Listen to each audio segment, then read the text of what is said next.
A scholar with graying sideburns and an azure-robed young boy left the private school before arriving at the foot of the archway. Mr. Qi was looking a little weary as he pointed up at a plaque above his head. "Doing my part. What does that mean?" Zhao Yao was both a student of his at the private school, as well as his scholarly attendant, and the boy also raised his head to look at the plaque as he replied without any hesitation, according to the teachings of Confucius. Scholars like ourselves should respect our teachers and uphold a stellar code of morals and ethics, but when it comes to our pursuit of the truth and what is right, we should be firm and resolute in our beliefs, even if means going against our teachers. This is what is expected of all of us, and in living by these doctrines, we are considered to be doing our part. What impact will it have if we say that we must be firm and resolute in our beliefs, rather than we should? Mr. Qi asked. In contrast with Song Jisun's sharp and unyielding demeanor, Zhao Yao's disposition was more gentle and restrained. He was like a hibiscus flower that was only just beginning to bloom, giving him a very refreshing and elegant appearance. It seemed that there was a hidden meaning to the question that was being raised by Mr. Qi, and Zhao Yao didn't dare to answer it carelessly. In his eyes, his teacher was testing his knowledge, and he had to exercise the utmost caution and prudence in the consideration of his response.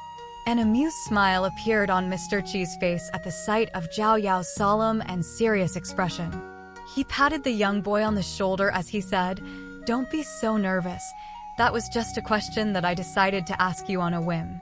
It seems that I've been excessively suppressing your imagination and natural personality, to the extent that you're resembling the rigid statues in those Wenchang pavilions, constantly obsessing over rules and taking everything more seriously than you need to. That's a very tiring way to live, but at the moment, that appears to be a good thing." Zhao Yao was a little perplexed, but before he had a chance to ask any questions, Mr. Qi had already led him to another side of the archway, where he raised his head to look up at the plaque once again. Mr. Qi was normally quite stern and strict in his demeanor, but for some reason, he was looking a lot more relaxed on this day, and began to tell many interesting stories to his student.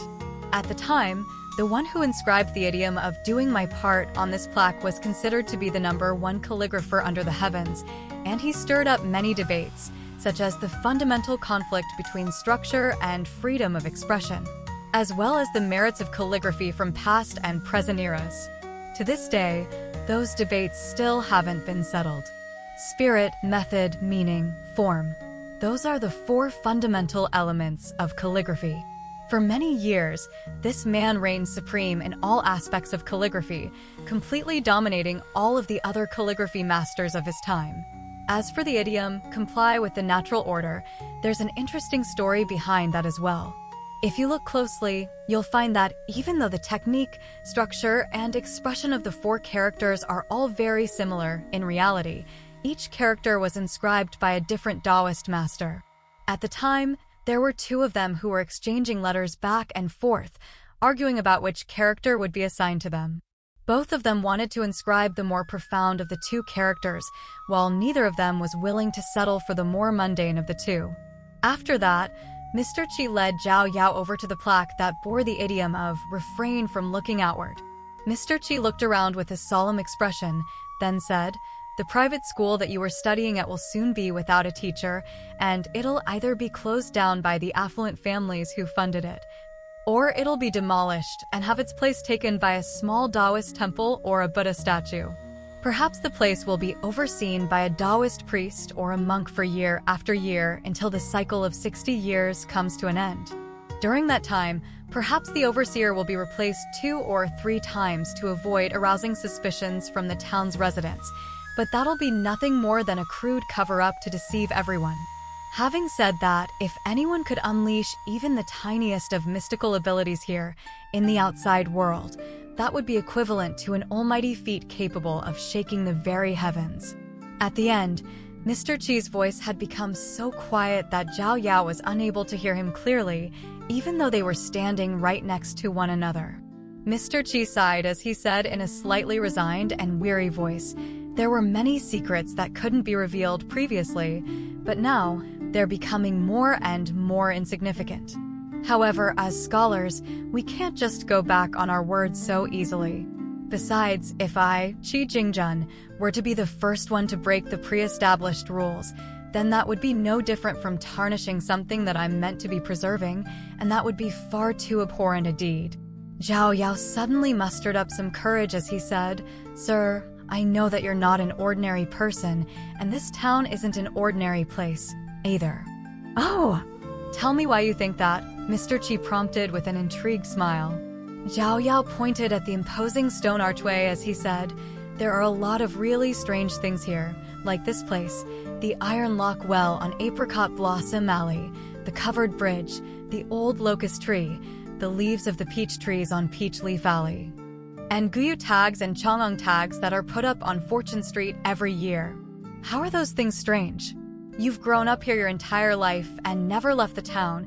Could it be that you've seen what the world outside the town is like? Without any point of comparison, how do you know whether something is strange or not?" Mr. Qi asked. Zhao Yao replied in a solemn voice, "I've already memorized the contents of all of the books you've given me. For a start, the peach blossoms on Peach Leaf Alley are completely different from the peach blossoms described by the poems in the books. Also, why is it that you've only taught us the 3 foundational books, Principles of Life for Children, Rights and Music, and an anthology of literary essays? The main purpose of those books is to teach one to be literate, but what books should we read after those 3? What is the purpose of reading books? What is the imperial examination mentioned in those books? Why is it that doing well in this imperial examination can take one from an ordinary farmer straight to the emperor's palace? Why is it that the emperor cherishes heroic generals, but only by reading books can we learn how to appease the emperor? The 2 Kiln supervision officials that I've seen have never spoken to anyone about the imperial court, the capital, or the affairs of the world. But that's enough. There's no need to raise any more examples," Qi Jingjun said with a pleased smile. Zhao Yao immediately fell silent. Qi Jingjun continued in a low voice, "Zhao Yao, from now on, you must be careful with what you say and do, and always remember that a loose tongue will spell no end to your troubles. This is why most virtuous figures who follow the teachings of Confucianism are extremely tight-lipped. The gentlemen above those virtuous figures exercise a policy of extreme prudence in everything that they say and do for fear of even the slightest imperfection. As for the sages above them, such as the mountain masters of the 72 academies, those figures are comparable to the enlightened saints of Taoism or the arhats of Buddhism, and the words spoken by them are taken as law and doctrine. Those people, along with the leading figures of the 100 schools of thought, are colloquially known as terrestrial gods, and they're considered to have one foot in the door to godhood. However, all of these figures are akin to dragons soaring in the heavens. Some of them are like deity statues that can only be worshipped in temples and monasteries, while others are extremely mysterious and enigmatic, completely out of reach to the likes of you and me." Zhao Yao was completely befuddled by what he was hearing, and he couldn't help but ask, "Sir, why are you telling me all of this today?" Qi Jingjun smiled as he replied, "You have me as a teacher, and I naturally have a teacher of my own. My teacher. Let's not mention him for now. In any case, I had thought that I would have a few more decades in which I can cling to this existence, but I've suddenly discovered that some people behind the scenes aren't even willing to wait that amount of time. Hence, I can't leave the town with you. You'll have to go out into the world on your own. There are some trivial truths that I must disclose to you, and you can treat them like fantastical myths and stories. However, there's one thing that I want you to keep in mind at all times, and that's the notion that no matter what heights you ascend to, there will always be someone above you. No matter how far you go, you must never become complacent and lazy." While Qi Jingjun was speaking, the water level in the well was falling and locust leaves were falling off the branches, all of which were omens of what was about to come. Qi Jingjun continued, "Do you still remember that locust leaf that I told you to keep?" Zhao Yao nodded firmly in response. "I've put it in a safe place along with the seal that you gifted me.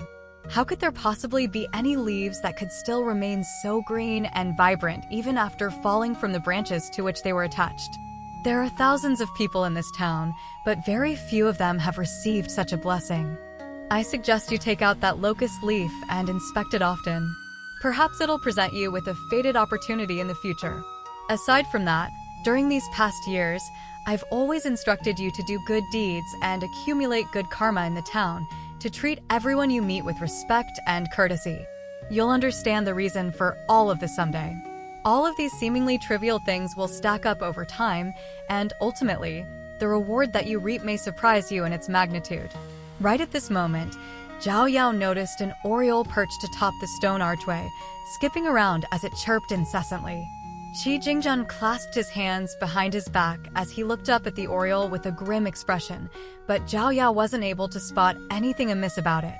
All of a sudden, Qi Jingjun cast his gaze toward Clay Vase Alley with tightly furrowed brows, and he sighed, to think that a guest would be so insolent as to sneak around and engage in shady business right under the eyes of the host. Does he feel like he can get away with this? Does he really think that small bowl of water will allow him to do whatever he pleases here? Sir? Zhao Yao called out in a concerned manner. Qi Jingjun made a reassuring gesture, indicating that what he spoke of had nothing to do with Zhao Yao, and he led the boy to the final plaque. All of a sudden, Zhao Yao abruptly stopped cold in his tracks as if he had been struck by lightning, and a dazed look appeared in his eyes as he gawked directly forward. Not far up ahead was a young woman dressed in black.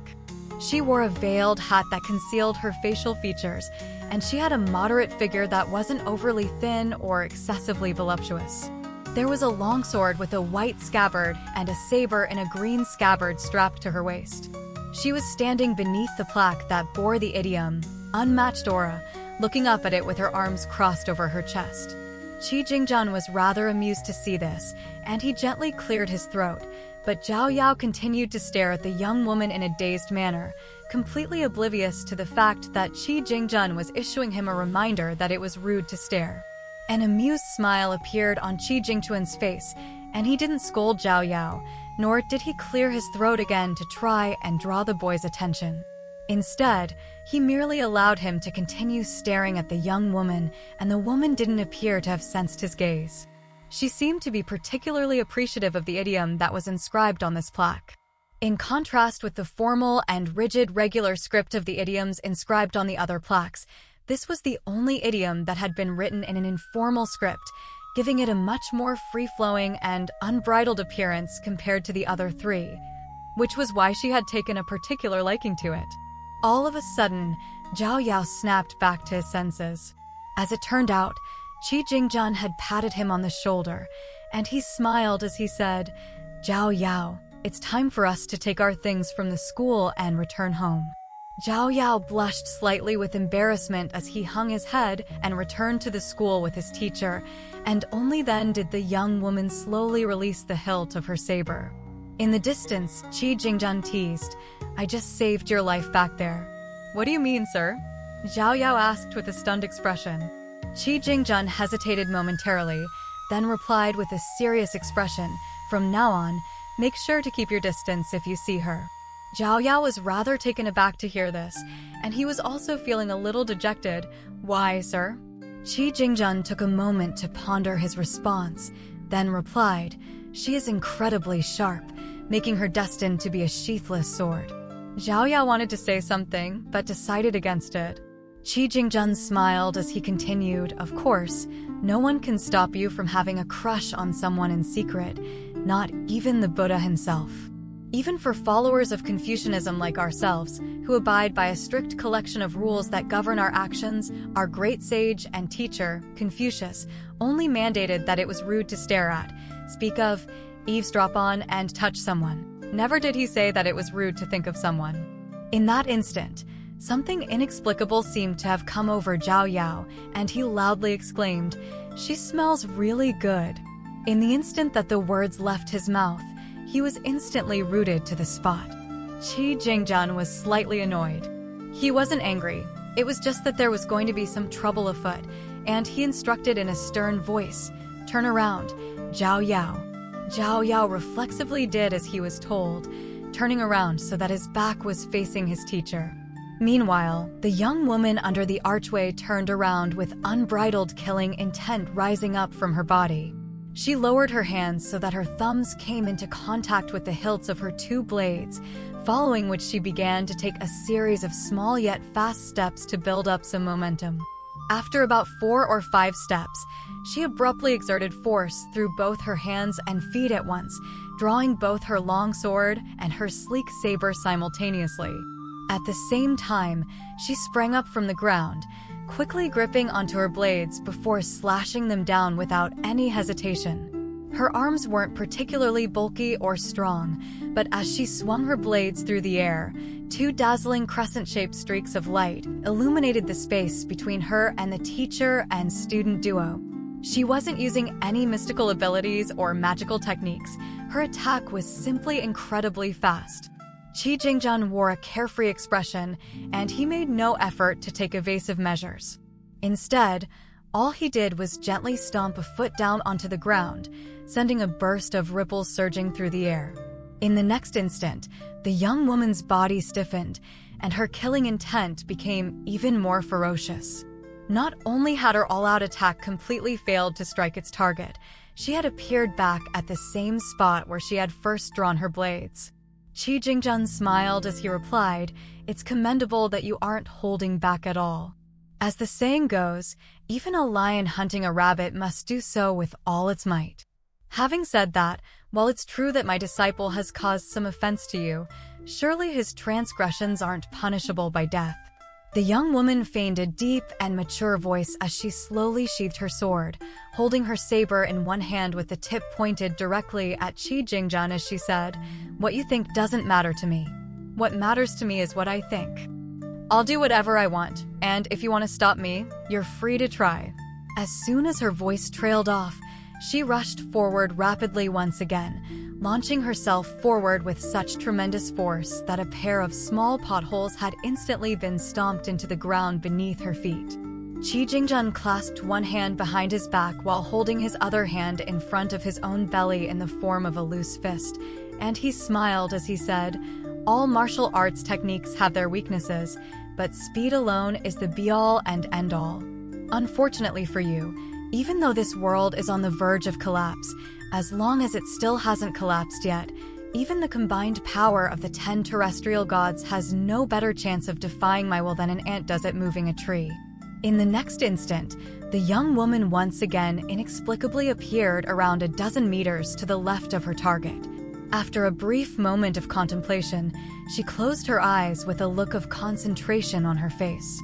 Qi Jingzhen shook his head with a smile as he said, "Are you thinking to yourself that you've fallen under some type of illusion?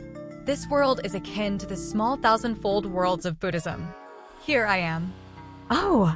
All of a sudden, a hint of surprise appeared on Qi Jingzhen's face, and his voice abruptly cut off as he instantly arrived by the young woman's side before gently gripping the tip of her saber between two of his fingers. He then asked, "Who taught you your sword and saber techniques?" The young woman didn't even flinch as she grabbed onto the hilt of her sword with her left hand, then drew it from its scabbard once again before slashing it at Qi Jingzhen's waist, all in one smooth motion. Qi Jingzhen maintained his grip on the tip of the saber as he yelled, "Get back!" A burst of clattering rang out from the ground below, and dust and debris were sent flying in all directions.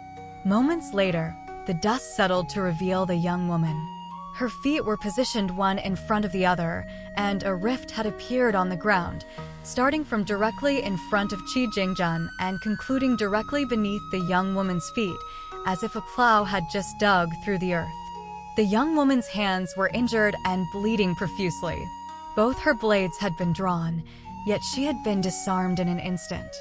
Furthermore, she knew that even though her opponent was capable of controlling the world around them, he had suppressed his cultivation base this entire time to be on an identical level to hers. As such, she hadn't been defeated due to a disparity in their cultivation base. Instead, her opponent had simply displayed far superior technique to hers. She was absolutely furious, and in her enraged state, she failed to notice that all of the rays of light around her were warping. Thankfully for her, Qi Jingzhen was a very reasonable and tolerant person, and not only did he not retaliate against the young woman, he offered her some advice instead. "I suggest you avoid comparing yourself to me for now, as that could adversely impact your state of mind as a martial artist. In the pursuit of martial arts, patience and tenacity are of the utmost importance." At this moment, He was looking rather strange, pinching the tip of the saber between two of the fingers on one hand, while holding the blade of the sword in the palm of his other hand. A smile suddenly appeared on his face as he imitated the young woman's feigned demeanor of maturity and said, "Whether you listen to me or not is up to you, but what I say is up to me." The woman was silent for a moment before replying in a deep voice, "I humbly accept your teachings." Qi Jingjun smiled as he nodded in approval. Even though the young woman was a little impulsive and quick to anger, it was a very encouraging sign to see that she was willing to lay down her pride and take advice from others. He gently tossed the saber back to the young woman as he said, "Here's your saber. I'll be holding onto your sword for a little longer." He then lowered his gaze to look down at the long sword in his hand, which was trembling and ringing incessantly. A wistful look appeared on Qi Jingchuan's face as he said, "This sword is forged from very fine materials, but it's still quite some way away from being a top-tier sword, so at the very most, it'll only be able to bear the weight of 2 characters. And even that is a bit of a stretch. Otherwise, with your aptitude, I can't say for sure that you'll be able to take all 4 characters, but you can definitely take 3 with ease." While he was lamenting the young woman's misfortune, he casually raised a hand and ordered, "Come." 2 balls of dazzling light instantly flew out of the unmatched aura, plaque, and with 2 swipes of his sleeve in quick succession, the 2 balls of light were thrust into the sword. On the plaque, 2 of the 4 characters that formed the idiom still remained, but the other 2 resembled a pair of old men on their deathbeds, finally completely losing their vitality after expending all of their life force. With a casual flick of Qi Jingchuan's wrist, the long sword returned to its owner's scabbard in the blink of an eye. Due to the fact that it had been sheathed, no one was able to see the 2 auras surging over the blade of the sword like a pair of flood dragons. However, what happened next came as quite a shock, even to Qi Jingchuan.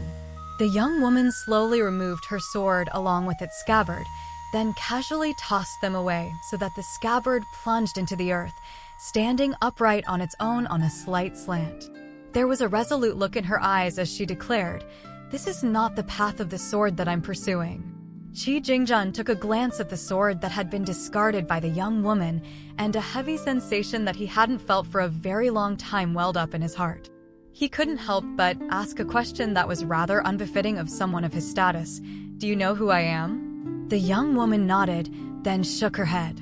"I heard that once every 60 years, a different sage of the 3 teachings would be sent here to oversee the operation of the formation, and that this has been going on for thousands of years. I've also heard that the people who've occasionally emerged from this place have all either been in possession of powerful treasures or have made rapid progress in their cultivation base. Hence, I wanted to come here and take a look. As soon as I saw you, I immediately realized who you were. Otherwise, I wouldn't have lashed out so decisively. In that case, do you know what you've passed up on just now?" Qi Jingjun asked. The young woman offered no response. Inside the scabbard on the ground, the longsword was trembling uncontrollably, like an abandoned lover who is desperately pleading with their better half to take them back. At this point, Zhao Yao had already turned around and was carefully observing the young woman from afar. Qi Jingjun certainly couldn't be said to be lacking in knowledge or intelligence, but he was still completely perplexed by the young woman's decision. He couldn't just force the longsword onto the young woman, so in the end, he could offer her some words of caution. "I suggest you take that sword with you, young lady. This town is going to undergo some turmoil soon, and it's always a good thing to have something extra to defend yourself with."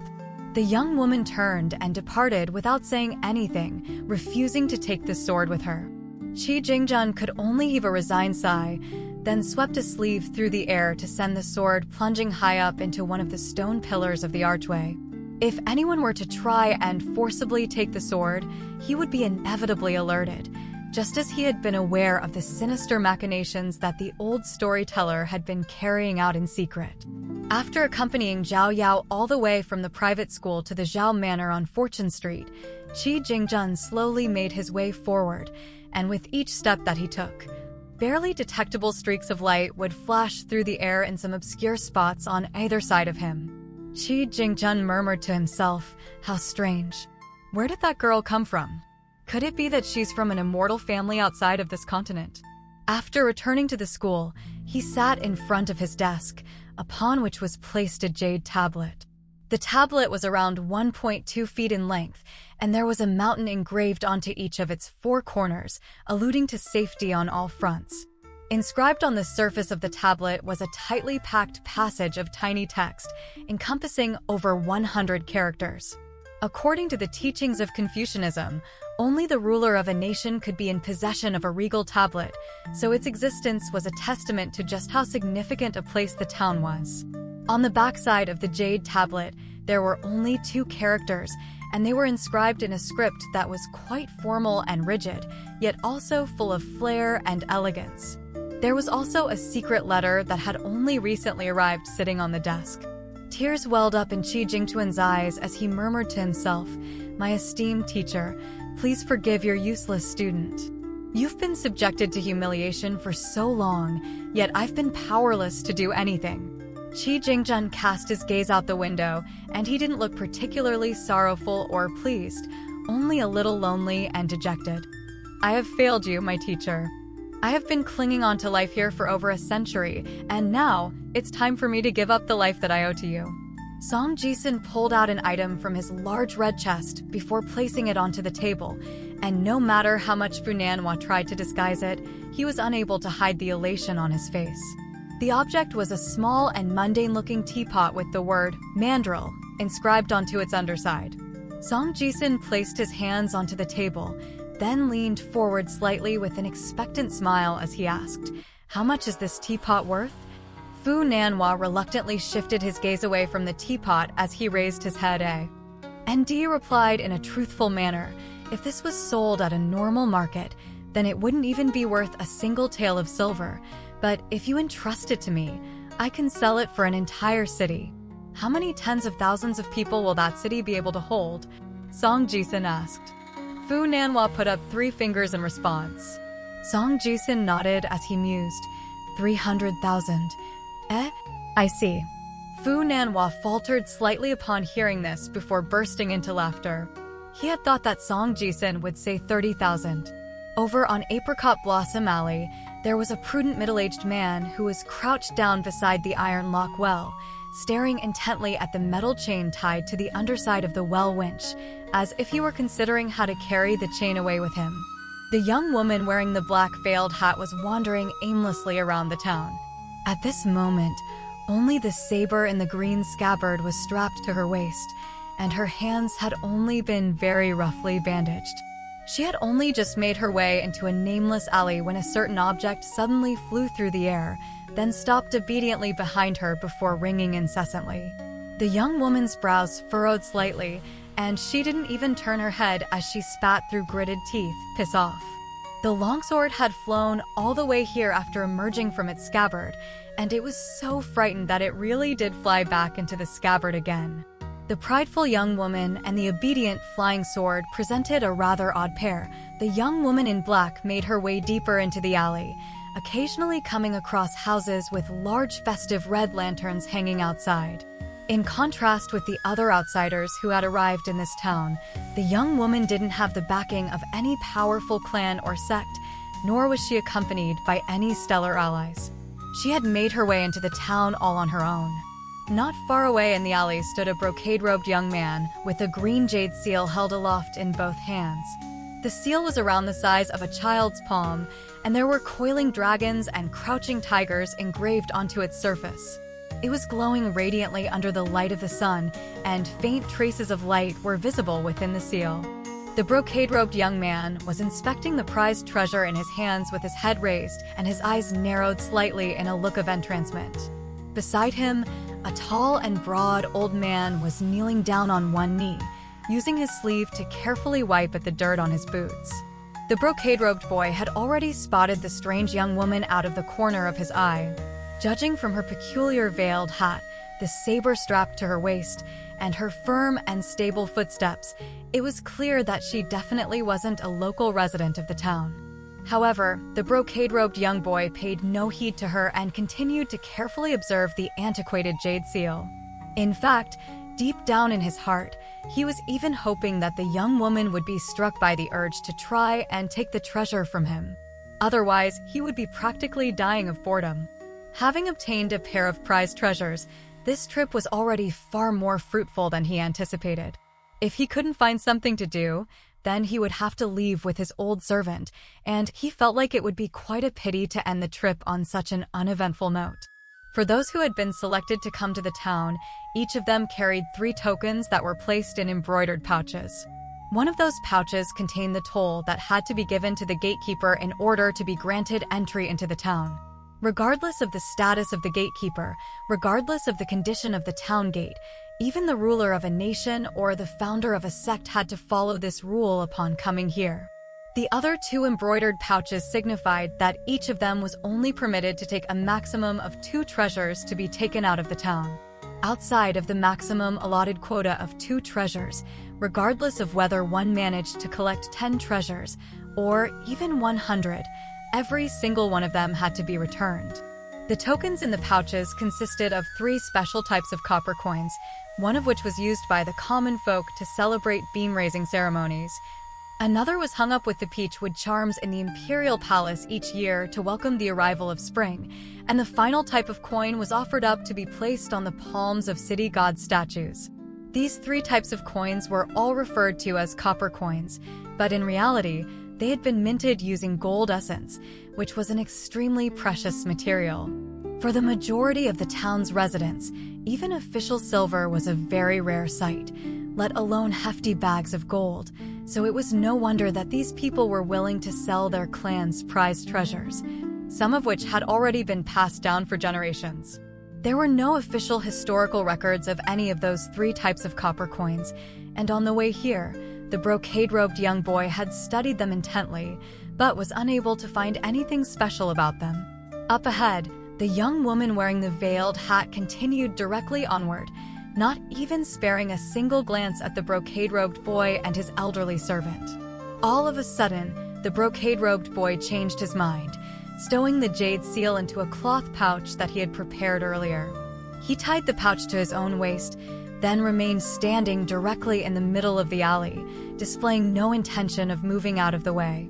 The tall and broad old man also rose to his feet as he said in a high-pitched voice, "Your Highness, I can sense that she's quite a skilled martial artist, so we can't let our guard down.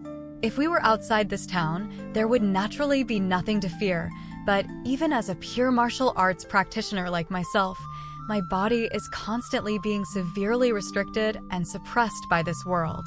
If I were to circulate my aura with all my might and open up my acupoints to their fullest extent, all of my meridians and acupoints would instantly be flooded, resulting in catastrophic consequences. Of course, my own demise is nothing worthy of concern, but if I were to fail in my duty to look after you, resulting in even the slightest hiccup on your path to pursuing the Great Tao, then I wouldn't know how to face His Majesty and Her Majesty." A displeased look appeared on the brocade-robed boy's face as he said, "You've become rather chatty and meddlesome ever since we left the palace, Grandpa Wu. Back in the palace, you only said the same few things over and over again. Even that dumb parrot kept by my sister had a bigger vocabulary than you." The old man was constantly groveling at the young boy's feet, yet he seemed to take pride in debasing himself in servitude, and that indicated that he had to have been a eunuch from an imperial palace, a castrated servant who served his imperial masters with the utmost loyalty. It seemed that the young boy hadn't comprehended what he was implying, so he could only offer a more direct and straightforward explanation to elaborate. "Your Highness, what I'm trying to say is that in this setting, that woman can pose a threat to you." A dismissive smile appeared on the brocade-robed boy's face as she said, "I've heard that there are countless different factions on the path of cultivation, and that there's no lack of strange and sinister forces among them. But this is only a chance encounter between her and me. Surely she wouldn't try to kill me just because she's taken a liking to my treasure. If everyone on the mountain were like this, then wouldn't the entire world have already been plunged into complete turmoil?" The old man heaved a faint sigh. The empire at the foot of the mountain and the immortal families on the mountain appeared to have close and amicable ties with one another, but in reality, both parties absolutely detested one another. The brocade-robed boy was a little disillusioned, and he sighed. Fine, I'll let her pass. It's unbefitting of a man like myself to pick on a little girl anyway. By the time the young woman had arrived in front of him, her left hand was already resting on the hilt of her saber. The brocade-robed boy smiled as he turned to the side, granting the young woman free passage. The young woman slowed down slightly as she also turned, and beneath the veil of her hat, her eyes were filled with alertness and caution. The elderly eunuch's brows furrowed slightly as he noticed the young woman's hands, which had been bandaged with strips of cotton cloth. Insolence! The old man abruptly roared, and his furious voice rang out like an explosive thunderclap as his feet seemingly slid along the ground, instantly bringing him directly in front of the brocade-robed boy. He then leaned back gently to press the boy delicately against the wall of the alley while simultaneously spreading open the fingers of his left hand. A dull thump instantly rang out from the palm of his hand, and as it turned out, someone had hurled a rock at the side of the boy's head as a hidden weapon. The rock had been thrown with astonishing power, possessing sufficient force to punch through a wall had it not been caught by the old man. The old man crushed the fist-sized rock in the palm of his hand, but instead of going after the assassin, he threw a punch at the young woman with his right fist. The young woman's hand was still resting on the hilt of her saber, but she forcibly suppressed the instinctive urge to draw her weapon as she cocked her head to the side, perfectly evading the powerful punch that had been thrown her way. Such was the power of the old man's punch that his fist swept up a ferocious gust of wind, instantly casting the veil trailing down from the brim of the young woman's hat into disarray. The old man immediately switched his straight punch into a horizontal sweep, aiming his fist directly at the young woman's head. The transition from straight punch to horizontal sweep was completely smooth and seamless, as if it had been choreographed in advance. The young woman was forced to hurriedly raise her arms, crossing them over one another beside her ear, forming a protective barricade in the path of the oncoming fist. In the next instant, her entire body was sent sliding over 10 meters to the side. She gently exhaled as she reached out a hand to adjust her slightly crooked veiled hat, revealing in the process that even more blood had soaked into the makeshift bandages around that hand. She was rather angry, and she turned to face the old man, who was looking around with a wary expression, then said, "If it weren't for me, he would already be dead."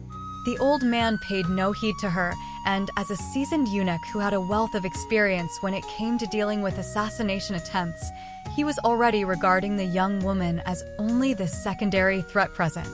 As for the primary threat, that position belonged to the man on the other side of the alley who had hurled the rock at the boy's head. Aside from the boy, the old man, and the young woman, there was only one more person in the small alley, and it was a masked man with a tall and thin figure, but his arms were extremely well built, with bulging muscles that resembled steel balls. There was a pair of pouches hanging from the man's waist, and those pouches were filled with a collection of round objects. He was standing still on the spot, as if to say that the attack he had unleashed just now had only been a warning. As his cold gaze passed over the young woman's body, a smirk appeared on his face, and he stuck out his tongue with a lecherous look in his eyes. A cold smile appeared on the young woman's face as she suddenly yelled, "Return." As soon as her voice trailed off, a sword flew over to her, decapitating the masked assassin along the way, then began to rapidly revolve around her like a small child seeking the attention and approval of his mother. "Piss off," the young woman snapped, and the flying sword instantly vanished into the distance, leaving the boy and the old man to look on with dumbstruck expressions. The old man wasn't stunned by the flying sword technique itself. Instead, he was genuinely horrified at the ease with which the young woman was able to control the flying sword. This feeling made the old man feel as if he had returned to the days of his youth, when he had only just entered the palace. One day, he had been petrified by the sight of a man in a red python robe making his way along the foot of the palace wall in the distance. Of course, his awe and veneration weren't directed toward that eunuch, who he didn't even know the name of. Instead, he was fearful of that red python robe. After returning to his senses, a self-deprecating smile appeared on the boy's face, and he approached the old man with a concerned expression as he asked, "Are you all right, Grandpa Wu?" The old man wore an extremely grim expression as he replied, "There's no need to worry about me, Your Highness. We have to be on our guard here. If worse comes to worst, I'll hold her off while you..." The boy hurriedly waved a hand to cut off the old man, then suggested, "How about we give her an apology?" The old man was very much taken aback by this proposal, immediately following which he was overcome by a wave of intense remorse and sorrow. As the saying went, the servant should die before allowing shame to befall their master, and that was particularly true in the imperial palace. However, the brocade-robed boy was completely unbothered, and he smiled as he said, "It's fine, Grandpa Wu. We made a mistake, so we should apologize. There's nothing hard about that." The old man was still very much against the idea, but the brocade-robed boy was already approaching the young woman. In that instant, a myriad of emotions surged through the old man's heart. The young woman paid no heed to the brocade-robed boy that was approaching her. Instead, she looked over his shoulder and cast her gaze toward the old man as she said with a displeased expression, "Just now, you tried to kill me out of the blue. You had your reasons, but I still think what you did was wrong." The brocade-robed boy stopped a few meters away from the young woman, looking at her with an earnest expression as he said, "My name is Gaozhen, and I am from Yiyang County of the Great Sui Nation. If Grandpa Wu has caused you offense in any way, then I am willing to apologize on his behalf and offer you compensation." The old man's heart was filled with mixed emotions as he stood behind the brocade-robed boy. While the boy hadn't told any lies in his self-introduction, he hadn't told the full story either. During the entire 1,200 years in which the Great Sui Nation had been in existence, the Gao clan had always ruled over the empire as its imperial family, and Yiyang County was the home of the emperor of the Great Sui Nation. The young woman remained unmoved by the boy's offer, and she tightened the bandages around her hands as she said to the old man, in the face of a master martial artist who's most likely already at the win sortier like yourself, "I definitely wouldn't stand a chance in the outside world, but here in this world, all I have to do is call upon my flying sword, and your demise will be sealed." A cold sneer appeared on the old man's face. That assassin just now was only a peak lesser grandmaster, yet even for him, if he had been aware of that flying sword of yours in advance, all he would have had to do is protect his vital regions, and you would have been powerless to do anything. Even if you ran your sword through his body dozens of times, you still wouldn't have been able to kill him. As for myself, I am 2 entire stages above him, and the win sortier between us is seen as a virtually insurmountable hurdle for martial artists. I don't know what gives you the confidence to proclaim that you can seal my demise." The young woman's brows furrowed slightly, and she rested her hand on the hilt of her saber once again as she said, "There are few things I detest more than having to bicker aimlessly with others. If you're not convinced that I can back up my claims, then how about we settle this argument with a fight?" It had been a very long time since the old man had last been threatened like this, and he was seething with fury. If it weren't for the fact that they were stuck in this godforsaken place, regardless of how exceptional the young woman's aptitude was, there was simply far too massive a cultivation-based disparity between them, and the old man would have been able to crush 10 of her at once with ease. Furthermore, he was bound by his duty to protect the young prince, who was the pride and hope of the entire Great Sui Nation. Otherwise, even if he had to risk being suppressed and severely wounded by the self-sustaining Great Dao in this place, he would have been determined to teach this little brat a lesson. She was like a little calf who was provoking a tiger, and her courage was commendable, but that certainly didn't mean that the tiger would spare the calf. "If you insist on pursuing this matter, I am willing to offer you this item as compensation," the boy by the name of Gaozhen hurriedly interjected, trying to defuse the situation. He opened the cloth pouch hanging from his waist as he spoke, then pulled out the jade seal inside, placing it on the palm of his hand before offering it to the young woman. "I hope this will suffice as a gesture of apology. In exchange for the seal, all I ask is that you do not pursue this matter any further. I understand that Grandpa Wu is in the wrong, but it's his loyalty to me that led him to do what he did. and he bears no personal grudge against you." The old man was horrified to see this, and he hurriedly knelt down on one knee as he exclaimed, "Please reconsider, Your Highness. I am nothing but a useless old servant, yet that seal is a treasure of immeasurable value. Such a treasure could alter the fate of our entire empire. If you insist on handing over the seal just so I can be spared, then you're forcing me to take my own life, Your Highness." Gaozhen's expression stiffened slightly upon hearing this. The young woman seemed to have lost her patience, and she sneered, "What a pair of pitiful fools you are. Just because you see the seal as a priceless treasure doesn't mean it's worth anything in my eyes.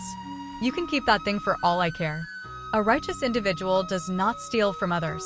After that, she turned and departed without any hesitation. Gaozhen was very relieved to see this, and he turned to the old man as he said, "Get up, Grandpa Wu. You're making a fool out of yourself. The 12 chief eunuchs of our great Sui Empire have only ever knelt down to the past emperors. If the imperial censors of the 6 supervisory divisions or anyone from the Ministry of Rights were to see this and decide to kick up a big fuss, you and I will both be in deep trouble. Thanks to the blessings of my ancestors, I was able to obtain what I came to this town to acquire, so let's not stay here any longer and risk running into further unforeseen trouble. Furthermore, even after we meet back up with our people on the outside, we can't afford to get complacent." Among the 6 pillar nations of the Great Li Empire, the Yuan clan and the Chao clan may be in opposition with one another, but unfortunately for us, both of these pillar nations are sworn enemies of our Great Sui nation. If anything were to happen here that negatively impacts your ability to perform in battle, then it'll be very difficult for me to return safely to our Great Sui nation." The old man nodded in response as he slowly rose to his feet. "I am well aware of this, Your Highness." At this point, the young woman in the veiled hat was already over 20 meters away from them. All of a sudden, a gentle breeze blew past Gaozhen, rustling through his hair and causing his robes to flap incessantly. As it turned out, the old man had never intended to let the young woman off the hook, and he rushed toward her from behind, stomping heavily down on the ground with his first 3 steps, causing the earth to rumble violently, penetrating all the way down to over 10 feet beneath the ground. With his 4th step, he sprang high up into the air before throwing a punch at the back of the young woman's chest. The young woman immediately twisted around with the tip of her left foot as a pivot point, and at the same time, she drew her saber with her right hand, sending a streak of white light that was even more dazzling than the radiance of the sun sweeping through the alley. The old man swooped down from above, using gravity to his advantage, and his fist slammed straight down onto the sharp edge of the saber, but only a light gash was sliced into the back of his hand. Upon landing on the ground, the old man continued to charge forward, forcing the saber-wielding young woman back in retreat. The old man then casually extended his palm in what appeared to be a very calm and slow gesture, but in reality, his palm reached the young woman's forehead like lightning. He was just about to exert more force through his hand to completely crush the young woman's head when he suddenly stepped to the side, just in the nick of time to avoid an attack coming from behind. The sound of blade plunging into flesh rang out, and he looked down to find the tip of a sword protruding out of the right side of his chest. As it turned out, the young woman's flying sword had swooped in to save its owner. Despite this, his expression remained completely unchanged as he gripped the tip of the sword between 2 of his fingers before pushing it backward, forcing the flying sword out of his chest. Due to the fact that he was hindered by the flying sword, not only did the old man fail to crush the young woman's head, she was able to spring back in retreat, and taking advantage of this brief window of respite, she sprang away like an agile panther, quickly disappearing out of sight. Gaozhen was absolutely livid, and his fists were tightly clenched as he yelled with a furious expression, "Seal-holding eunuch of the Directorate of Imperial Horses, Wu Yu, why are you going against my wishes and doing as you please? Do you really think you're invincible in this town? We are the ones in the wrong, yet not only did she not try to extort us, she was willing to let bygones be bygones, so why would you do something so ungrateful and underhanded? This is an outrage." The old eunuch, Wu Yu, withdrew his gaze from the direction that the young woman had just fled toward, and he stood up straight as he turned around before making his way back to Gaozhen. With each step that he took, his aura became more and more imposing, and it was as if he were treading directly upon Gaozhen's heart. In the face of Wu Yu's suffocating aura, Gaozhen became even more indignant and incensed, feeling as if he were being oppressed by his own servant, and his eyes were wide fury as he yelled, "Wu Yu, you have committed a crime punishable by death." Wu Yu remained completely unfazed as he replied in an indifferent voice, "Your Highness, whether my transgressions are punishable by death will be up to His Majesty to decide. In my eyes, your safety is of paramount importance, and protecting you is my sole objective. I have deemed that woman to be a potent threat to your safety, so in order to ensure that no harm befalls you, I had no choice but to go after her. Only with her dead can I rest easy, knowing that I have fulfilled my duty." Looking at the barely repressed rage in Gaozhen's eyes, Wu Yu sighed, "I have worked in the Imperial City for over 60 years, and during my time there, I've seen far too many sinister schemes and machinations. For the pursuit of power and prized resources, there are no lows that people aren't willing to stoop to, and I simply have no faith left in humanity. While protecting members of the imperial family, I've dealt with no fewer than 30 assassination attempts over the years. Your Highness, you must understand that these assassins are far more cunning and sinister than you can imagine.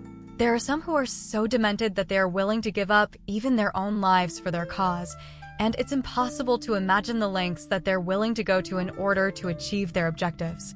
Take that masked assassin and that woman just now as examples." Gaozhen stabbed a finger in Wu Yu's direction with a cold look on his face as he furiously interjected, "Shut your mouth, you old, castrated donkey. I don't want to hear any more of your senseless ramblings. All I know is that you've completely gone against my wishes and foiled my plans to recruit that woman as an ally. Even an idiot would be able to tell that she possesses exceptional aptitude. Even if we compare her to the most talented prodigies out of the cultivators on the mountain, she would still be among the cream of the crop.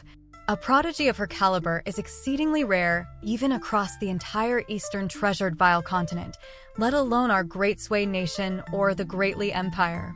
All I would have to do is nurture her for 10 years, 20 years at most, and she would become the most lethal assassin at my disposal.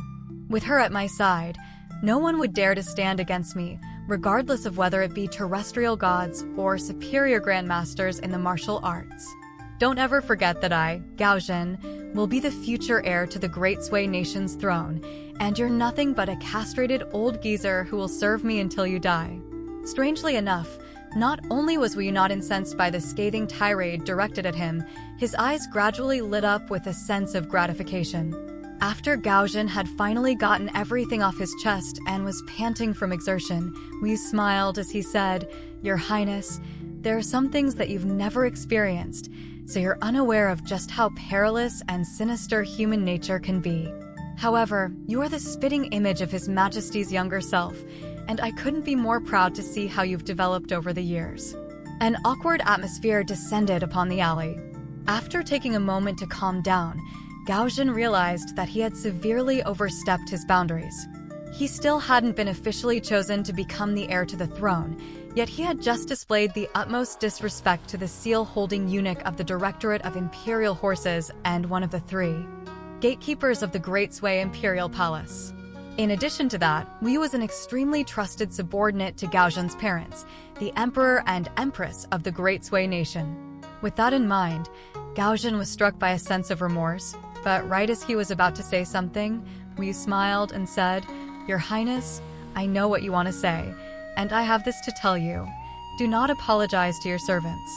There's simply no need to do so, and not only is it unbefitting of your status, the servant may not accept your apology anyway. Even if you feel guilty, you must bury that guilt deep in your heart. The rulers of nations are revered as dragons among men, and everything they say is to be taken as law, so they cannot afford to waste their precious words apologizing to servants. Given my current status, it's still too early for you to be saying this to me, Grandpa Wu," Gaozhen said. All of a sudden, Wu Yu's entire body abruptly tensed up as if he could sense the presence of a formidable foe nearby, and he dragged Gaozhen behind him before casting his gaze toward the lifeless body of the masked assassin. A tall and graceful middle-aged scholar had appeared at the end of the alley without any warning, and he slowly made his way into the alley, arriving near the assassin's body before crouching down to remove his mask, revealing a strange face with its nose and eyebrows removed, and some characters tattooed onto its cheeks. It was clear that this man had once been a prisoner. The scholar looked on in silence, having already anticipated this. The root of this plot most likely stemmed all the way back from that Confucian temple. A fervent look appeared in Gao Zhen's eyes as he made his way out into the open from behind Wu Yu, then extended a salute as he asked in a respectful voice, "May I ask if you are Mr. Qi from Mountain Cliff Academy?" The scholar stood up straight again as he turned to Gao Zhen and said, "If it wasn't for the fact that you've already claimed that fated opportunity, the two of you wouldn't be able to leave this place so easily." According to the earliest rules set by the four sages, outsiders who engaged in battle in the town were to be punished. The punishment wasn't very severe, but it wasn't just going to be a light punishment, either. If an outsider were to kill any of the mortal residents of the town, they would be evicted without exception, but there were loopholes to be exploited when it came to battles between outsiders, and for 3 of the groups of outsiders who had entered the town, including Gao Zhen's, they had all brought servants with them precisely because they knew that there was a chance that this rule could be broken. In the case that the rule was broken, they would be able to use their servants as scapegoats and place the blame squarely on them. It had cost half of the wealth saved up in the imperial vault of the Great Sui nation's emperor just to earn entry for a single person into the town. The imperial vault contained what was essentially the emperor's private stash, so half of the wealth in the entire vault was naturally an exorbitant amount. If it weren't for the possibility that battles could break out between the factions of outsiders entering the town, there was no way that we would have been sent in alongside Gao Zhen. Essentially, they were paying for insurance. However, it was no exaggeration to say that mountains of gold and silver were being moved to purchase this layer of insurance, and the residents of the town couldn't even begin to imagine what it had cost for these outsiders to set foot in this place. Despite the hostility displayed toward him by the scholar, Gao Zhen remained calm and respectful as he said, "Mr. Qi, if you ever get the chance to do so, would you be willing to come and teach at our Great Sui Academy? I am willing to keep the position of Imperial Preceptor open for you, and it would be a great honor for our entire Great Sui nation if you could accept the position." After a brief hesitation, Wu Yu decided not to interject. If Gao Zhen really could convince the scholar to accept the position of Imperial Preceptor at the Great Sui nation, the emperor would undoubtedly be ecstatic. The scholar merely smiled and offered no response. Against the young woman from earlier, Wu had been as merciless and ferocious as a hunting lion, but in the face of this middle-aged scholar, his attitude was completely different, and he cupped his fist in a respectful salute as he said, "Please forgive us for causing a disturbance in your territory, Mr. Qi. I only lashed out at that woman from earlier out of necessity and loyalty to my master, and I had no intention to cause offense to you." "Begone," Qi Jingjun said with a dismissive wave of his sleeve. Gao Zhen and Wu could only take their leave before departing, and they just so happened to take the same route as the one that the young woman had fled in. "Is she dead?" Gao Zhen asked in a low voice. Wu shook his head as he replied, "She definitely won't be alive for much longer. That flying sword of hers will only be delaying the inevitable." Gao Zhen hesitated momentarily before asking in a curious manner, "Grandpa Wu, when did you notice that it wasn't actually as easy and effortless for her to control her flying sword as she made it appear?" "I could tell from very early on that she was putting on an act to try and intimidate me," Wu replied. Gao Zhen was very surprised to hear this. Wu led Gao Zhen out of the alley, then said, "Let me ask you this, Your Highness. Having seen all types of exotic and luxurious things in this world, are you still interested in the mundane chinaware produced in this town?" Gao Zhen patted the pouch strapped to his waist with a smile as he replied, "Of course not. Only this jade seal or objects of a similar caliber to it would be enough to catch my interest." Wu nodded in response. "That's the correct response." While using her flying sword, the young woman had appeared to be extremely calm and collected, looking as if she had done something completely pedestrian and mundane. However, after detecting my cultivation base, she immediately decided against engaging me in battle, and she was particularly afraid that I would see through her act, so she intentionally provoked us as a form of intimidation. In reality, she was trying to defuse the situation in a roundabout way. She was afraid that I would be intent on killing her in order to eliminate her as a potential threat, which was why she felt like she had to act the way that she did. Of course, I was able to see through her guise in the end, so she didn't do as good a job as she thought she did, but it's already quite remarkable that someone her age is so bold and cunning. However, it's exactly because of this that if she were to be left to develop unchecked, she could eventually become an extremely potent threat to you, which was why I was determined to kill her.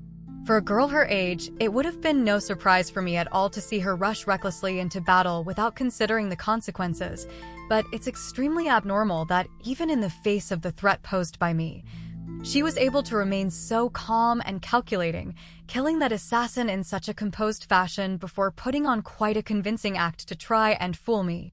This is something that can only come from extensive experience, and it has nothing to do with her aptitude. Regardless of whether it be among cultivators or martial artists, countless prodigies have suffered premature demise due to various personality flaws, and certain things simply can't be taught. In any case, it's quite a pity that things had to end that way. Gaozhen sighed. Your Highness, if you're going to lament and grieve over everyone you encounter that perishes while you're on your way to the top, then you're going to be a very busy man by the time you reach the peak of the mountain, Wu jibed. I'm not convinced of that, Gaozhen replied with a smile. All of a sudden, a serious look appeared on Wu Yu's face as he said, I'm not sure if it was just a false perception, but I sense that even though that Mr. Qi possesses unfathomable power, there seems to be something very wrong with him. Gaozhen shrugged in an uncaring manner as he replied, in any case, this trip would have been a resounding success had we just obtained the seal.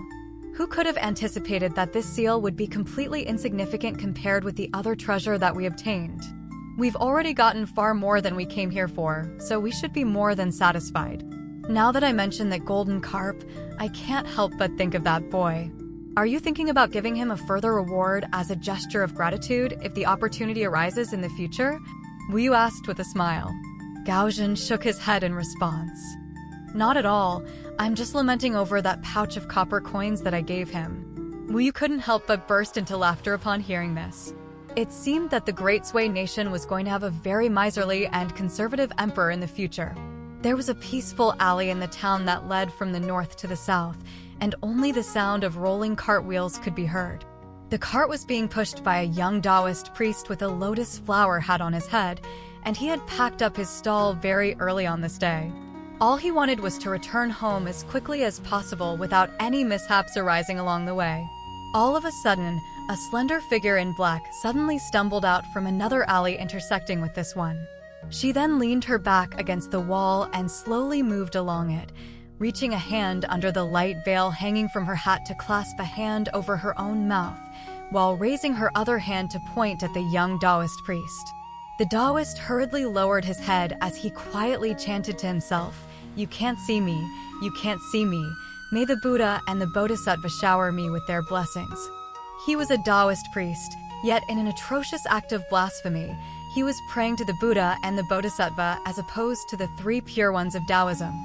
Sure enough, the Buddha and the Bodhisattva seemed to have no interest in blessing a Taoist who didn't even follow in their teachings. The young woman in the veiled hat mustered up the last of her strength as she stumbled toward the Taoist priest, then fell heavily onto the ground. But in the end, she was able to lock her hand tightly around the Taoist priest's ankle. The young Taoist priest threw his hands onto his own head with an aghast expression, as if he were asking the heavens, "Why have you dumped such a massive bundle of mishap upon my lap? What have I done to deserve this?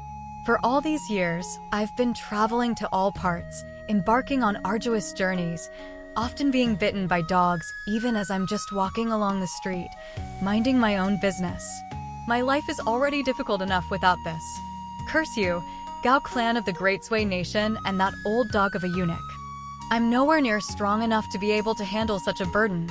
The young Taoist priest was completely panicked and distraught, and he was on the verge of tears as he said in a trembling voice, "Please spare me out of the kindness of your heart, fair maiden." I promise you that I'll find a scenic location for you with exceptional feng shui that'll be sure to bless your descendants. Oh wait, you're still a virgin. In that case, unfortunately for him, the young woman was already completely unconscious, so his panicked ramblings fell upon deaf ears.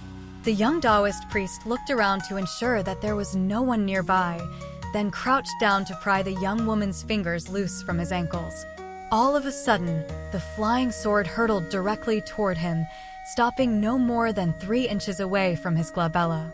The young Taoist subtly released the young woman's hand, then put on a sympathetic expression as he declared in a righteous manner, "A man as upstanding and kind-hearted as myself naturally can't just turn away a fair maiden in her hour of need."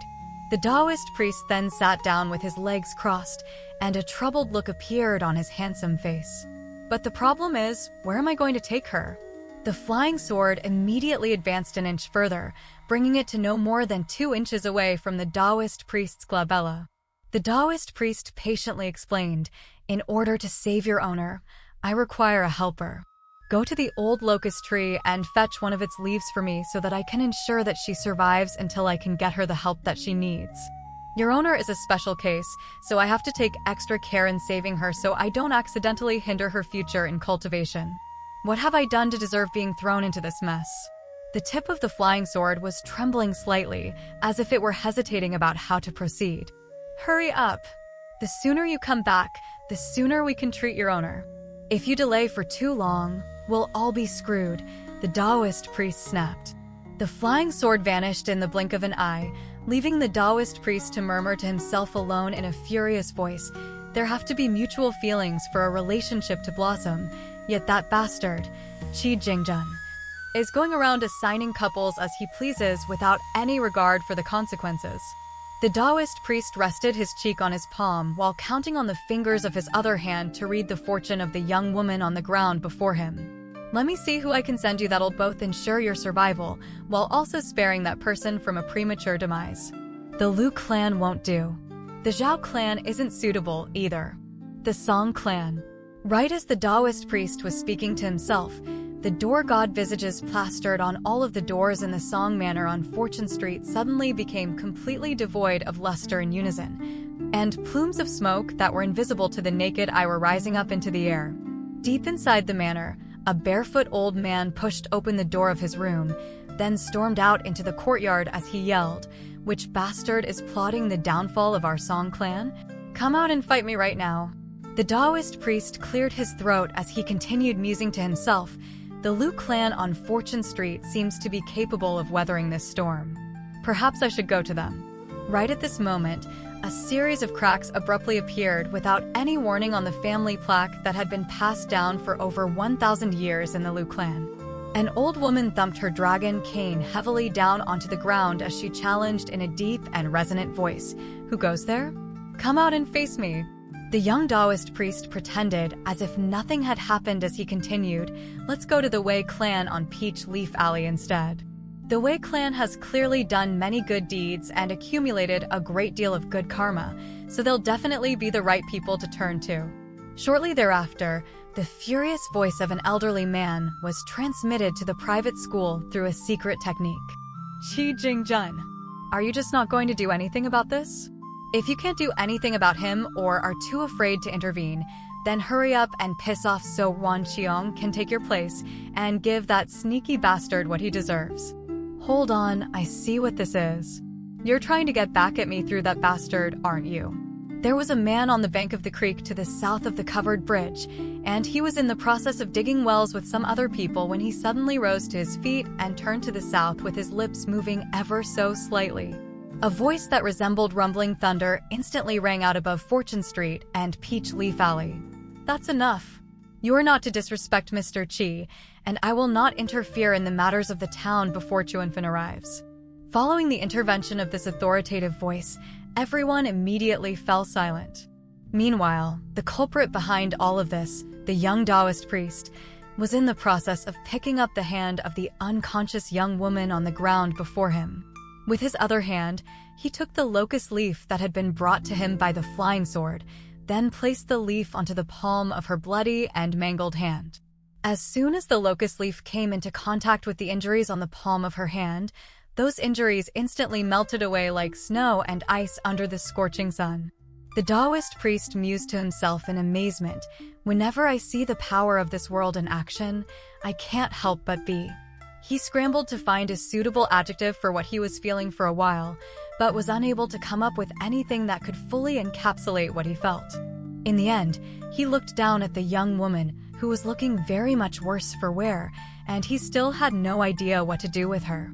Seeing as there's more that rests on your fate than I first imagined, I have no choice but to take the exact opposite course of action to what I've been attempting to do up to this point.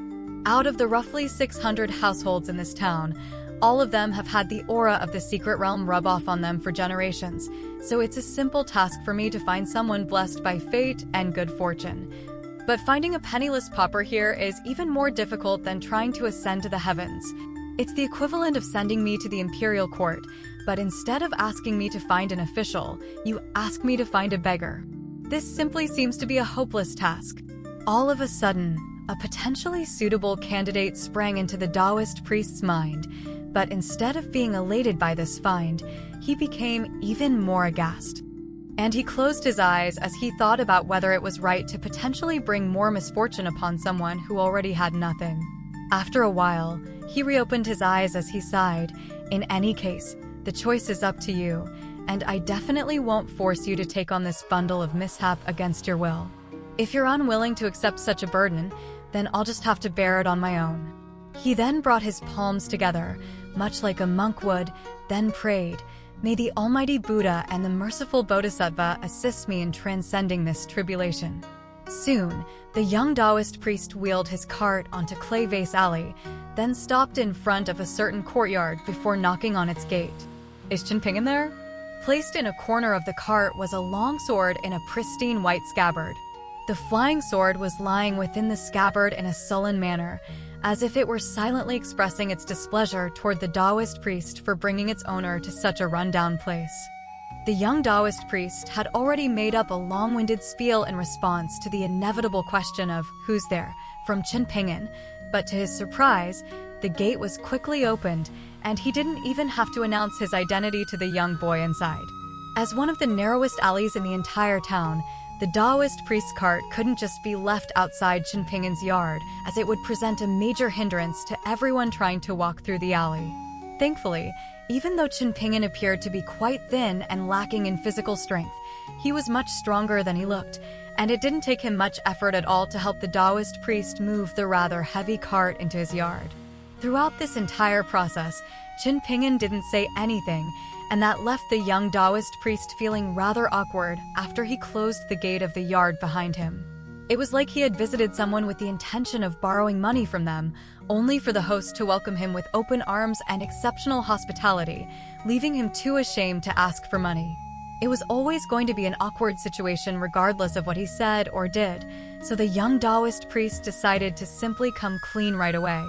Thus, he removed the cotton blanket draped over his cart, revealing a young woman in black laying on her side in a fetal position. Her veiled hat was sitting on her head at a very crooked angle, but it was still stubbornly concealing her face. As soon as the thin blanket was lifted, the smell of blood instantly began to waft through the air, and only then did Qinpingen notice that there was blood seeping through her black attire. Instead of pausing to consider how such a small and thin blanket had managed to mask such a strong scent of blood, Qinpingen hurriedly took a few steps backward as he asked, "What is the meaning of this?" The Taoist priest replied, "We have to save her. She sustained some very severe injuries, but no one in the town is willing to help her. After weighing up my options, I decided that you were the only one who would perhaps be willing to take her in." "How did she sustain these injuries?" Qinpingen asked. The Taoist priest had already prepared a story, and he immediately replied, "While I was pushing my cart past the archway earlier, I spotted this young woman from out of town, and she told me that she was going to make a rubbing of the inscription on the plaque that bore the idiom of unmatched aura. She had things like a rubbing pouch and a brush on her, and she quickly scaled up the archway.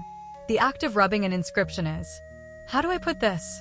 It's basically a method of replicating a piece of calligraphy or artwork. It's something that scholars are into, and it'll take too long for me to explain to you what the process entails. In any case, after she climbed up onto the archway, she sat down onto the horizontal beam, and I was horrified for her safety, so I stopped and warned her to be careful. Much to my chagrin, she became too absorbed in her work and failed to heed my warning, ultimately falling off the archway onto the ground. As I'm sure you're aware, unlike the ground in Clay Vase Alley, the ground beneath the archway is much harder, similar to the bluestone slabs that Fortune Street is paved with, so the fall has most likely harmed even her internal organs.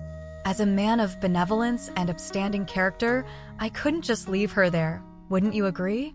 On the way here, I asked many people to take her in, but they all turned away at the sight of her blood-stained clothes, saying that bringing someone like her into their homes so soon after the turn of the new year would bring bad luck to their families. While this is an understandable reaction, her condition is extremely urgent and must be treated without delay. If I had any other choice, I wouldn't have come to you. If you're not willing to take her in either, then I'm powerless to save her. I am but a mere mortal, not a deity with the ability to raise one from the dead.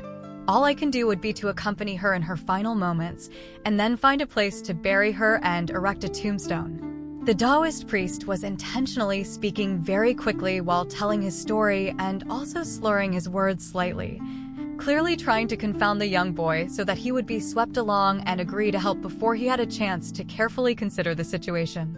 In everything, the beginning was always the most difficult phase. Once the initial storm was weathered, things would generally take a turn for the better. Qin Pingan wore a conflicted expression as he glanced at the hopeful Taoist priest, then turned his gaze back to the frail young woman before finally arriving at a decision, nodding as he asked, "How do we save her?" The young Taoist priest was ecstatic to hear this, and he immediately said, "The fact that you're willing to help is already half the job done." Her injuries appear to be extremely severe, and if you just look at her, it seems like she's already close to 6 feet under, but in reality, her condition isn't as dire as you think. Of course, I have to be honest and say that there are some intangible factors that have allowed her to survive to this point, such as her incredibly strong will to survive, and in addition to that, she seems to have undergone some type of training that allows her to protect her vital organs. Another factor is that our town is a very remarkable place with many strange and interesting things that can be consumed or held for healing purposes to great effect. All of a sudden, the young Taoist priest realized that in his excitement, he had revealed too many secrets, and an awkward smile appeared on his face as he said, "Please forgive my ramblings. I'm sure you didn't understand anything you just heard, right?" "I didn't, but I still remember most of what you said," Qin Pingan replied with an earnest expression. "By the way, how did you know that it was me earlier? Could you tell who I was just from hearing my voice?" the Taoist priest asked. "That's right," Qin Pingan replied. An intrigued look appeared on the Taoist priest's face as he remarked, "You seem to have a very good memory. How well can you remember things?" Qin Pingan took a glance at the frail young woman, and the Taoist priest smiled as he explained, "At the moment, she's in an extremely profound state, and in this condition, we can't just carelessly move her body, so it's best to wait for a moment." Qin Pingan was rather skeptical of this explanation, but he still replied, "My memory is better when it comes to the things I see over the things I hear." "Can you give an example?" the Taoist priest asked. Qin Pingan considered the question for a moment, then replied, "An example would be Master Yao's jumping Burin technique. Master Yao was the best potter in all of our town's dragon kills, and I was able to memorize all of the movements in his jumping Burin technique after seeing it just once. But you were unable to physically replicate the technique, is that right?" the Taoist priest interjected with a smile. Qin Pingan's eyes immediately lit up as he nodded eagerly in response. A meaningful smile appeared on the Taoist priest's face as he asked, "Have you considered what it was that made his jumping Burin technique so remarkable?" A slightly dejected look surfaced in Qin Pingan's eyes as he replied, "In the past, I was unable to figure it out no matter how much I thought about it, but later, Lu Xianyang told me something that old man Yao told him, which was that in order to execute the jumping Burin technique well, one has to have a steady heart, not just a steady hand." After that, I began to understand what I was doing wrong. In the past, I was too hasty, and the hastier I was, the less steady my hands were, and the more mistakes I made. After making mistakes, I would become even more dismayed because I knew what I was doing wasn't like old man Yao at all, and it was a negative cycle that compounded on itself. That's why I was always the worst at pottery molding at the dragon kiln. There's an old saying that the master is only responsible for teaching the basics, while the disciples' talent and hard work decide how far they'll go. However, old man Yao never even tried to teach you the basics, so how are you supposed to make anything out of yourself? Qin Ping'an shook his head in response. I had too little talent in the craft. I couldn't even compare with the average apprentice, let alone Lu Xianying, so it's no wonder that old man Yao wasn't willing to teach me.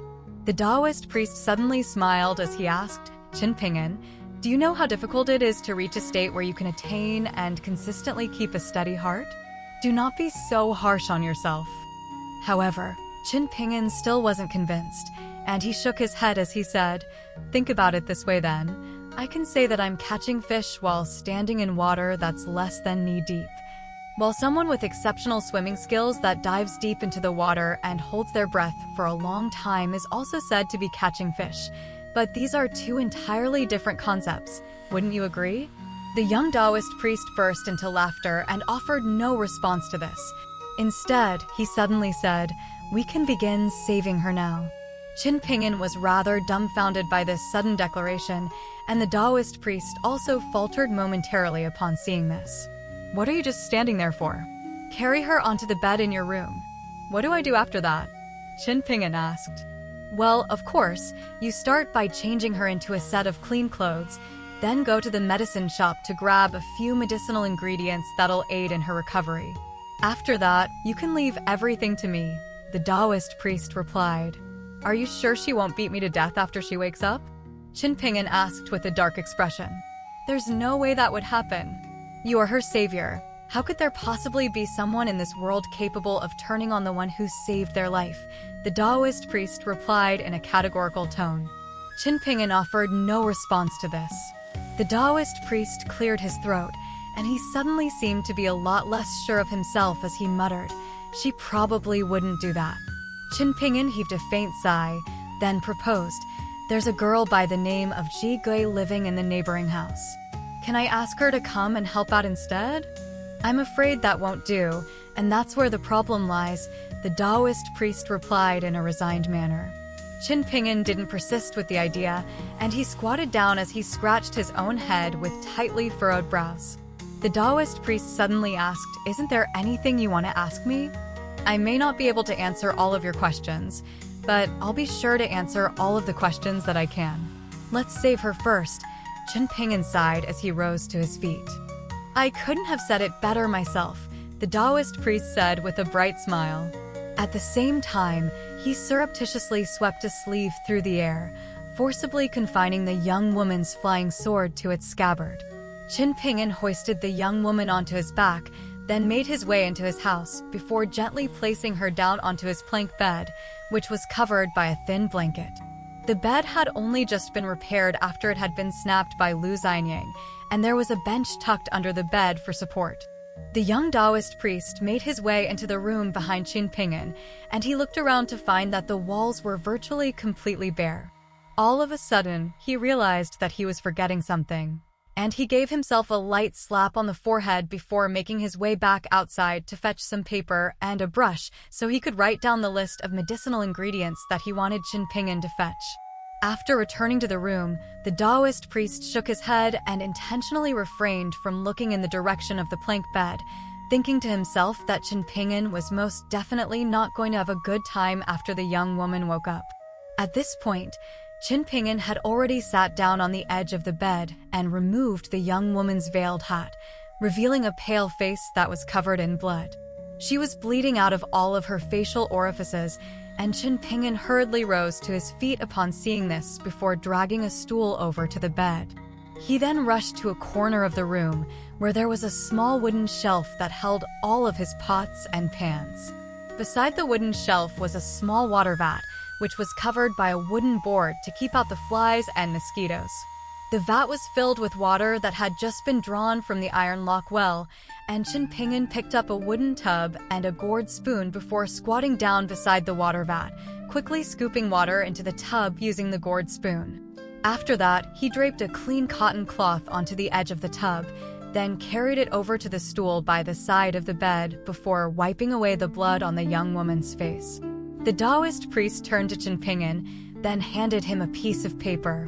"There's a small medicine shop on Fortune Street. Go and fetch me the medicinal ingredients on this list." "Didn't you say I could leave the rest to you?"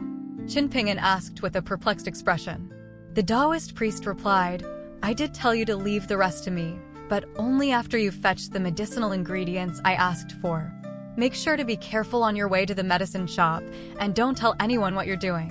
Otherwise, if people hear that you have a woman from out of town in your room, it could ruin both her reputation and yours." Qin Ping'an nodded in response, and he asked while washing the cotton cloth, "Do you have money for the medicinal ingredients?" "You don't have any money?" the Taoist priest asked, suddenly appearing rather anxious. Qin Ping'an set the wooden tub down onto the table, then pulled out a golden copper coin from somewhere before also placing it on the table. "I'll exchange this with you for normal copper coins. As for how many copper coins it's worth, I'll leave it to you to decide that." After a brief moment of contemplation, the Taoist priest said, "This coin alone is enough to buy all of the ingredients on the list. I'll get you the money now." Soon, the Taoist priest returned with a pouch of normal copper coins, along with several pieces of loose silver, all of which he gave to Qin Ping'an. Prior to his departure, Qin Ping'an said, "Don't tip out that tub of water. I'll do it after I get back. My neighbor, Song Jisun, is always intrigued by new things, and if he sees you coming out of my house, he'll start to wonder about what's happening here." "Qin Ping'an, do you not have any questions that you want to ask me?" the Taoist priest asked with a serious expression. Qin Ping'an stood on the spot as he briefly counted the copper coins and the pieces of loose silver before carefully putting them away. He then gestured for the Taoist priest to come outside with him, and after stepping out of the room, Qin Ping'an turned to the Taoist priest as he said, "I know that all of you aren't normal people. Quite a few years ago, old Manya once got drunk and told me that our town is no ordinary town, that it's full of strange things and strange people, but he couldn't put his finger on exactly what's strange about this place, so I naturally had no idea either. Earlier today, I heard from Guken that he saw a storyteller with a normal-looking white bowl that could pour out more water than what could fit in a large water vat. Guken is pretty annoying at times, but I know that he didn't lie about this. There was also a very tall woman who came to our alley earlier today, and she flicked my forehead once, then laid her palm against my chest before telling me that I was going to die very soon. She then told me that it was a joke, but I know that she was telling the truth." A grim look appeared on the young Taoist priest's face upon hearing this. Qin Ping'an continued, "You told me that by burning the paper talisman that you gave me, I could bring good fortune to my parents in the afterlife, and to be honest, I believe you. That's why I didn't ask any questions when you came to me and asked me to save that woman. However, I want you to promise me one thing. If you agree to make that promise, I'm willing to do whatever you want me to do. However, if you refuse, then after fetching you these ingredients and helping you make the medicine required to cure that woman, I'll have to ask both of you to leave." "What promise do you want me to make?" the Taoist priest asked. Qin Ping'an had always seemed mature and steadfast beyond his years, yet at this moment, he was looking rather uneasy as he replied, "My parents passed away when I was very young, and for some reason, I can still remember many things from my childhood, but I can never clearly recall what my parents looked like. After my parents passed away, my neighbors kept me alive, and I was constantly going from home to home, eating whatever my neighbors were willing to spare me. One time, I inadvertently heard someone say that I was born on the 5th day of the 5th month, and judging from the tone of their voice, I figured that that wasn't a very lucky day." There was another neighbor who was even more blunt and direct when talking about this. Qin Ping'an was rambling to put off what he actually wanted to say, but after a brief pause, he finally cut to the chase, lowering his head as he continued in a dejected voice, "After I help you save that woman, if, and I'm saying if, I were to suddenly die someday, Can you help me reincarnate in my next life to be born to my parents again? The young Taoist priest offered no response. Qin Ping'an scratched his head with a bashful smile as he said, "If it's not possible, then just forget it. It's ridiculous to think that anyone can manipulate what happens in the afterlife, so I'm clearly asking too much of you." "What are we going to do about her?" the Taoist priest asked with a wry smile. Qin Ping'an suddenly turned around so that his back was facing the Taoist priest, and he waved his fist as he jibed. "I would be a fool not to save someone as pretty as her." The Taoist priest looked on as Qin Ping'an made his way out of the room. As soon as he emerged onto Clay Vase Alley, the thought of someone seemed to have entered Qin Ping'an's mind, and his cheerful facade instantly crumbled as tears began to flow down his face. As Qin Ping'an was making his way down Clay Vase Alley, he just so happened to run into Song Jisen's maidservant, Ji Gui. After taking Kai Jinjin to Gukan's home, she didn't immediately return to Song Jisen's residence. Instead, she paid a visit to the shops on Apricot Blossom Alley, and even though she didn't buy anything, she was still in a very good mood, skipping joyfully down the alley. Having been born and bred in this rural town, Ji Gui had a very simple and down-to-earth disposition that set her apart from the young women born to wealthy and powerful families. Upon spotting Qin Ping'an, she didn't lower her gaze and accelerate past him as she normally did. Instead, she stopped in her tracks and stared at him, seemingly wanting to say something, but also feeling a bit conflicted about whether to speak to him or not. Qin Ping'an flashed her a smile before jogging past her, then sped up after passing her by. Ji Gui stood at the entrance to Clay Vase Alley, turning around as she watched Qin Ping'an rushing away under the radiance of the sun. He was like a hardy and resilient stray cat that was roaming all over the place, never running into much luck, but also able to just barely get by. Ji Gui wasn't a very well-liked figure in the town, and that was partially due to the fact that she was the maidservant to Song Jisen, who was considered to be a little strange and enigmatic by the residents of the town. Regardless of whether she was drawing water from the Iron Lock well, buying things from the market, or shopping for things on her master's behalf, she never seemed to fit in with those around her, nor did she have any friends of her age. She didn't like to speak much even when running into acquaintances, and for the town's residents, who always enjoyed festivities and social interaction, it was very difficult for them to warm to her when she had such an unapproachable personality. Qin Ping'an was actually quite similar to Ji Gui in this regard. What was different in his case was that even though he also didn't like to speak much, his personality definitely didn't turn people away from him.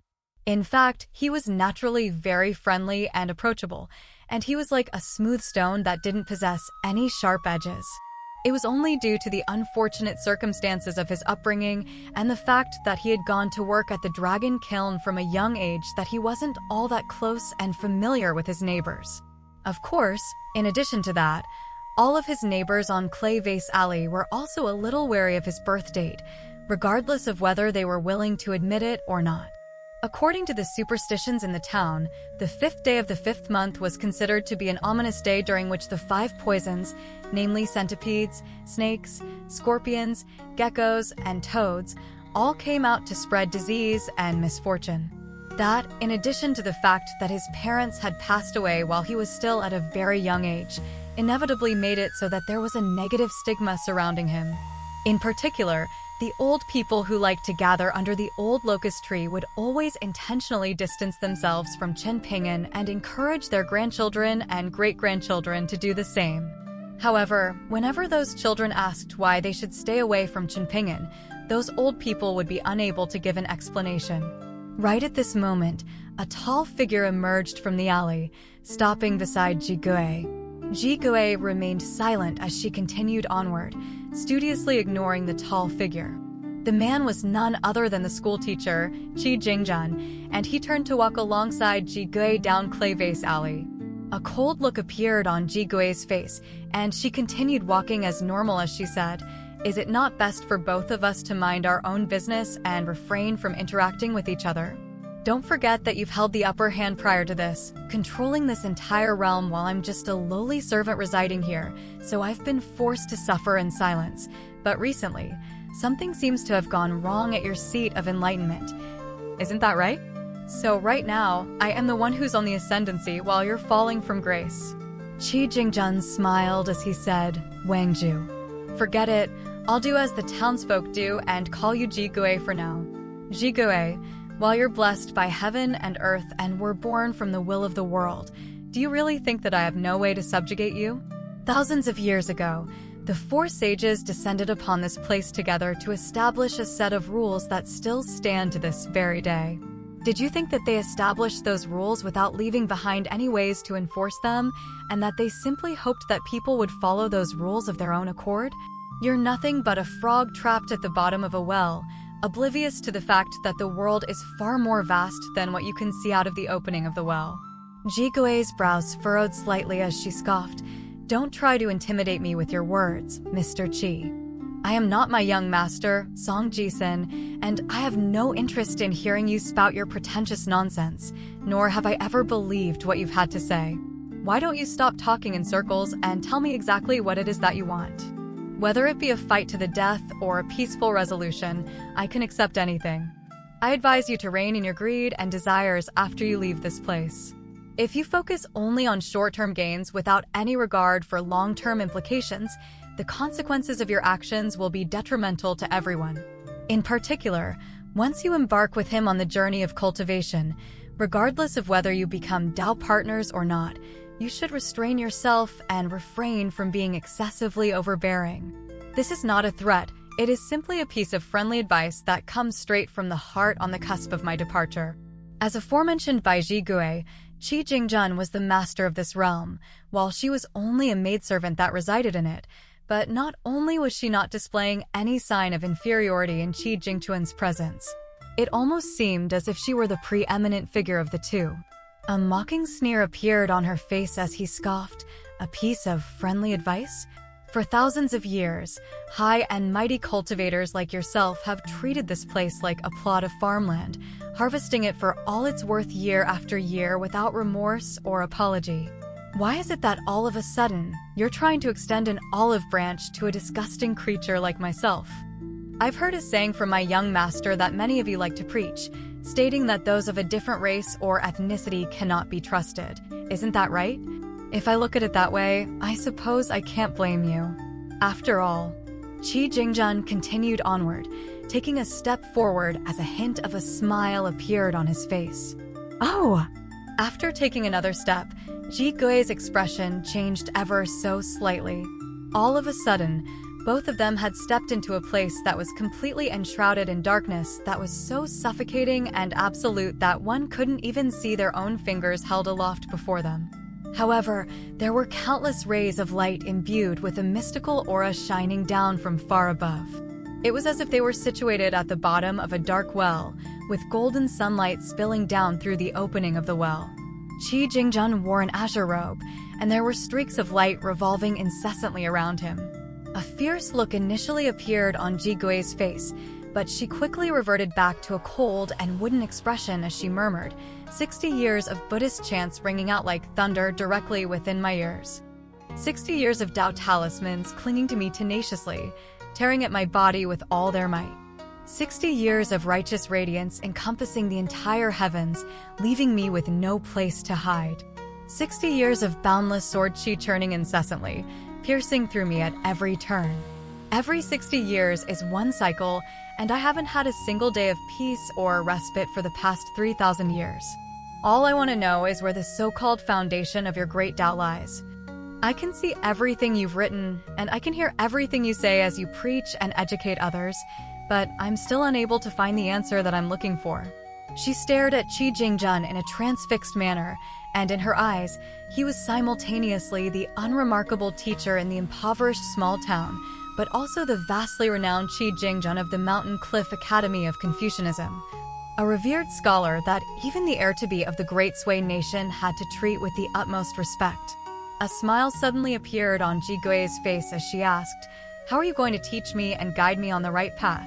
If I recall correctly, even the great Confucius himself stated that everyone is to be regarded as equal when it comes to education. Qi Jingjun shook his head in response. Even if I preach to you all of the sagely teachings under the heavens, my efforts will still prove to be futile. Jigui appeared to be chatting with Qi Jingjun in a nonchalant and relaxed manner, but in reality, her entire body was tensed up like a bow at full draw, and she was constantly inspecting her surroundings with her peripheral vision, trying to find a way out of this predicament. Qi Jingjun could see what she was doing, but he paid no heed to this as he sneered. "I know that your heart is filled with boundless rage, resentment, and killing intent. I've never been one to be completely intolerant to those of different races and ethnicities, but what you have to understand is that excessive and indiscriminate kindness and benevolence has never been the true doctrine of the three teachings." A derisive look appeared on Jigui's face as she narrowed her eyes slightly and said, "My young master often says that bickering with scholars about sense and reason is the most tiresome thing that one could do.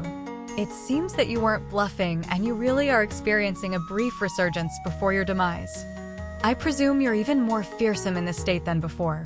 Qi Jingjun smiled as he said, "It doesn't matter if I can't get through to you with my words. So long as I still remain in this world and retain the right to rule over this place, an ungrateful, treacherous creature like yourself will never be permitted to see the light of day." "You're calling me ungrateful and treacherous?" Jigui asked as she pointed at herself with a derisive sneer on her face. An enraged look appeared in Qi Jingchuan's eyes as he condemned, "Back when you were in your most vulnerable state, you had no choice but to bow your head and establish a contract with a human. Who was it that saved you on that snowy day on Clayvase Alley? And what have you done for him in return other than devour what little remained of his good fortune over the years?" Jigui smiled as she replied in a nonchalant manner, "I was hungry, so I had to find something to eat and stave off my hunger. Isn't that simply part of the natural order? Besides, he wasn't going to amount to anything to begin with, and the sooner he dies, the sooner he'll be reincarnated. Perhaps there'll be some slim hope for him to make something of himself in his next life. Is it not an act of cruelty to prolong his suffering and allow a rootless weed like himself to drift around in the world without any hope or future prospects?" Qi Jingjun swept a sleeve through the air as he roared in a furious voice, "Silence. The great Tao is as unpredictable as it is profound. What gives you the right to speak on behalf of the heavens? Everyone has their own fate and destiny. What gives you the right to choose how one should live their life?" An enormous, dazzling golden hand abruptly appeared above Jigui, and it came crashing down with tremendous force like the palm of the Buddha, or the collective hand of the three pure ones, instantly forcing Jigui to her knees upon making contact with her head, then slamming her forehead heavily down onto the ground. Such was the force with which she had been forced to kowtow to the ground that a resounding thump rang out across the entire area. Jigui pressed her palms against the ground, trying to struggle against the palm that had forced her head to the ground as she cackled, "You can force me to lower my head, but I'll never admit to any wrongdoing." The massive golden hand plucked her head up from the ground, then slammed it down once again, forcing her to kowtow a second time amid a resounding boom akin to a rumbling thunderclap. "Don't forget that you are only alive now because the sages granted you a chance at life. It is a privilege, not a right. Otherwise, I could easily suppress you here for 30,000 years, let alone 3,000. Jigui's head was still pressed firmly against the ground as she retorted in a hoarse voice, "I'll never follow the path you've tried to set out for me. Insolence must be punished." Qi Jingjun raised his arm up high, then brought his palm down violently. A white jade seal that was over 10 feet wide suddenly appeared at the center of the golden light that was shining down from the opening of the well. It was a square seal with 8 ancient characters engraved upon it, and there were extremely striking patches of red coloration on its surface. At the same time, countless arcs of purple lightning were surging around the seal, crackling incessantly. With a verbal command from Qi Jingjun, the giant seal came crashing down from the heavens. Jigui was already kneeling on the ground, and the seal descended directly upon her back. The giant seal was imbued with the power of heavenly might, but it didn't seem to have any substance. Instead of crushing Jigui to the ground, it passed through her body like lightning, then vanished into the ground without a trace, seemingly having had no impact on Jigui at all. However, in the next instant, Jigui collapsed to the ground like a pile of mud, looking as if every single bone in her body had just been shattered by a heavy object, presenting an extremely sorry sight to behold. Even so, she was still clawing at the ground with all her might, as if she were trying to gouge her fingers into the earth. Qi Jingjun looked down on her in an expressionless manner as he declared, "I made you kowtow thrice to honor the world, all living beings, and the great Tao, respectively." There was a dazed look in Ji Gui's eyes, and she offered no response.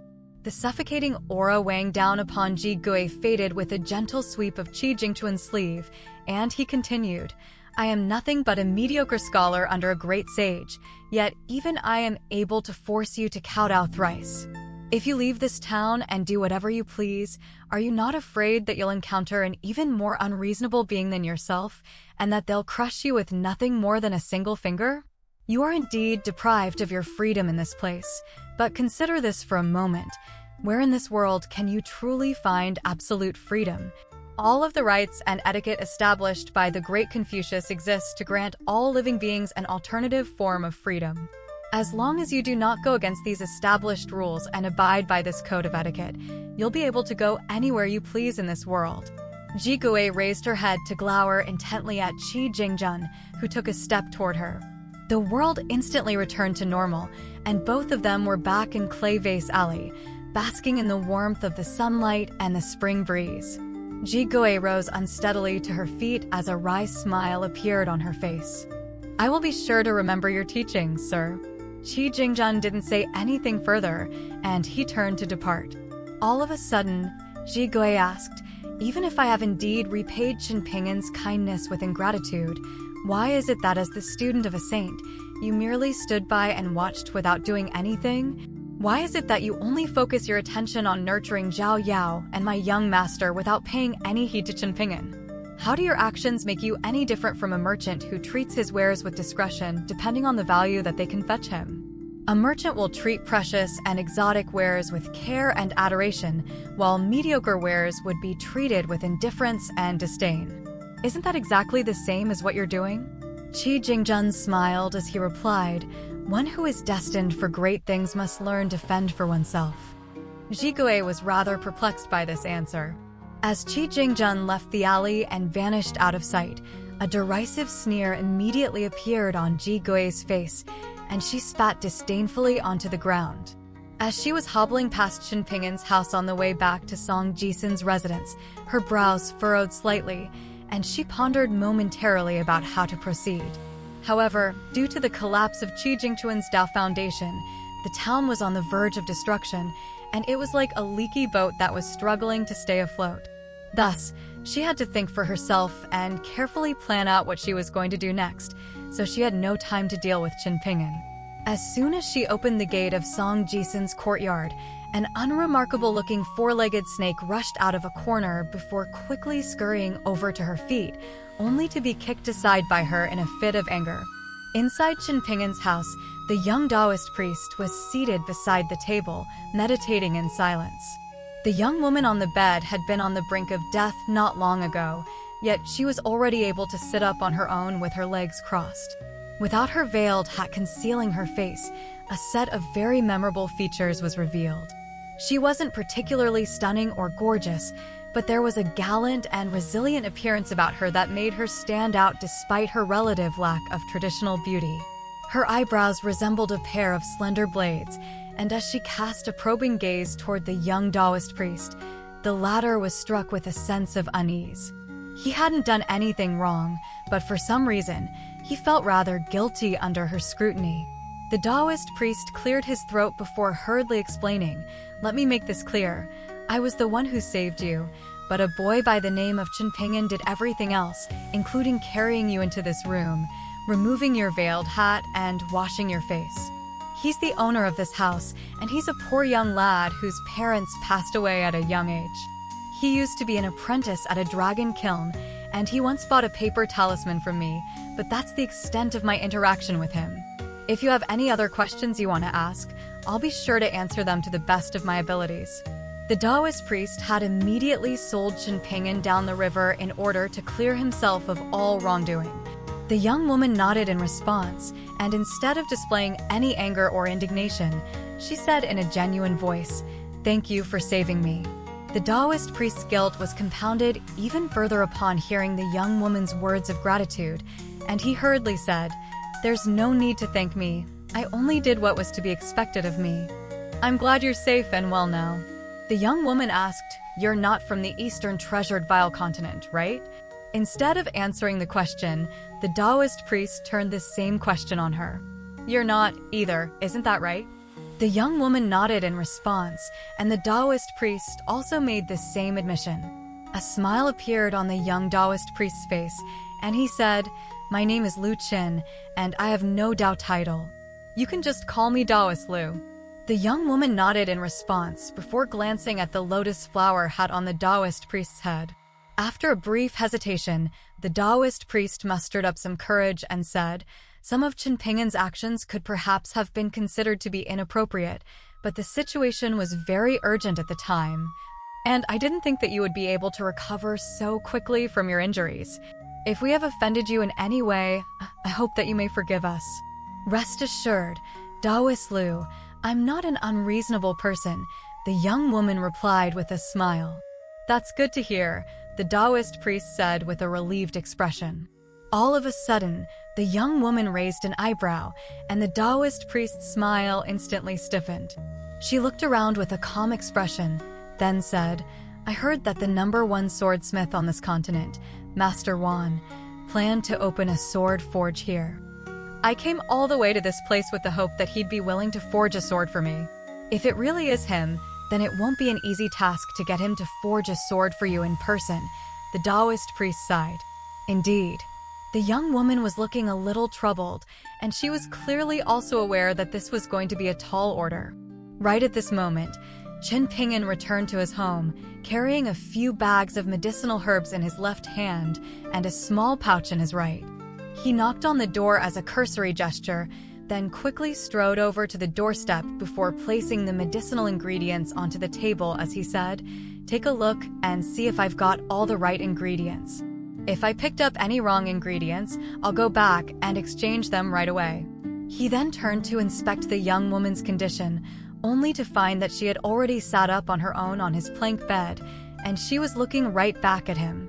"Hello, my name is Ning Yao. My name comes from my father's and mother's surnames, which are Ning and Yao, respectively," the young woman said in a calm manner. Chen Ping'an reflexively replied, "Hi, my father's surname is Chen, and my mother's surname is also Chen, so..." A slightly awkward look appeared on his face as he spoke, but that was quickly replaced by a friendly smile as he concluded, "My name is Chen Ping'an." Ning Yao displayed no reaction to this, but Lu Chen couldn't help but burst into laughter. He then immediately realized that the atmosphere in the room was a little off, and he hurriedly changed the subject. The leaves of the tamarisk tree were picked at the wrong time, missing the ideal window of harvest by 7 days. Also, this bag of dragon sorweed here, they did way too sloppy a job in the grinding process. Look at how coarse this is. It's supposed to be fine powder. And don't even get me started on these paper crease flowers. How could the Yang family's medicine shop do this to its customers? I asked for 150 grams of this, but there's clearly not enough here." The young Taoist priest picked out a bunch of problems with the ingredients that Chen Ping'an had brought back for him, and he was dissatisfied with almost every single ingredient. It felt as if he had some type of personal vendetta against the Yang family's medicine shop.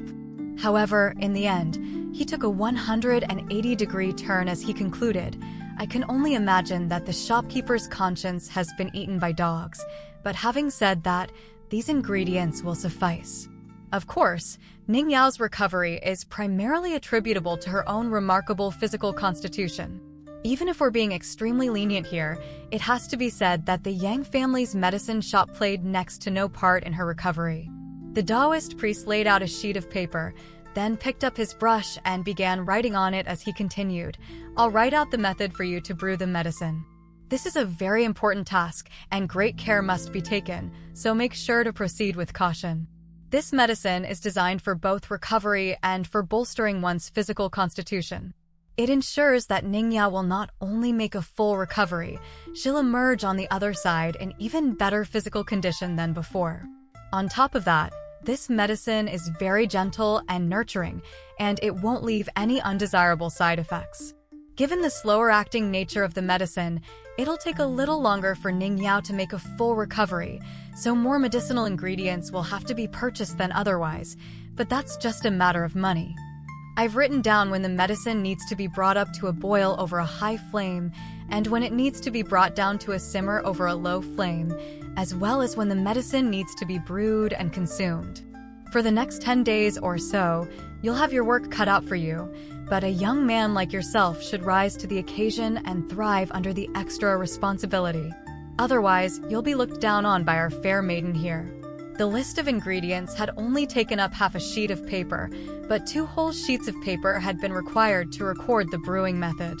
The script used was a very commonplace compact script, and the Taoist priest's handwriting was very neat and orderly. Qin Ping'an was caught completely off guard by this, and he hurriedly asked, "Are you not going to oversee her recovery? This is a matter of life and death, so wouldn't it be a much better idea for you to look after her in person? I'm about to leave this town soon. There's a sect that follows the teachings of my branch of Taoism in the Southern Stream Nation, and they're holding a ceremony that I want to see in person," the Taoist priest said with a resigned expression. "How am I supposed to follow the medicine brewing method you gave me? I'm illiterate," Qin Ping'an exclaimed. The Taoist priest was momentarily stumped upon hearing this, but a smile then appeared on his face as he said, "It's all right. Ningyao knows how to read. If you have any questions, you can just ask her." Ningyao nodded in agreement, indicating that she was up to the task. Qin Ping'an was just about to say something else when a thought suddenly occurred to the young Taoist priest, and he pulled a small azure jade seal out of his sleeve.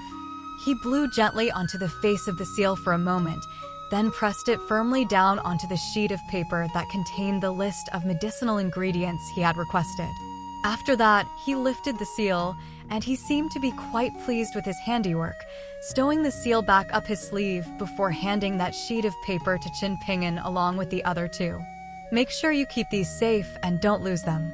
Most of the books in the town are part of private collections, so it won't be easy for you to purchase any. If you really want to learn to read, then you can start by using everything I've written down for you as learning material." The Taoist priest then turned to Ningyao with a smile as he said, "The world is vast, but it can also be incredibly small at times, so I'm sure we'll meet again someday, but for now, this is farewell." Ningyao replied with a serious expression, "Words cannot express my gratitude for what you've done for me, Taoist Lu. If you require my help in the future, just send a message attached to a flying sword to Stalactite Mountain, but make sure you don't forget to sign off as Lu Qin. Otherwise, the flying sword may not be permitted to enter the mountain." The Taoist priest was clearly rather taken aback to hear that Ningyao was from Stalactite Mountain, and he instinctively wanted to ask her about it, but Ningyao shook her head ever so slightly, and he immediately understood her intentions, ultimately deciding against raising any questions. When it came to Qin Ping'an, some things were simply better left unknown to him. After that, the Taoist priest left the room while gesturing for Qin Ping'an to accompany him. "Come with me, Qin Ping'an. I have some parting words for you." Qin Ping'an set the pouch down on the bed first, telling Ningyao that it contained the new clothes that he had bought. After the 2 of them had emerged into the courtyard, the Taoist priest said in a low voice, "Given your exceptional memory, I'm sure you can already recognize all of the characters on the list of medicinal ingredients that I gave you.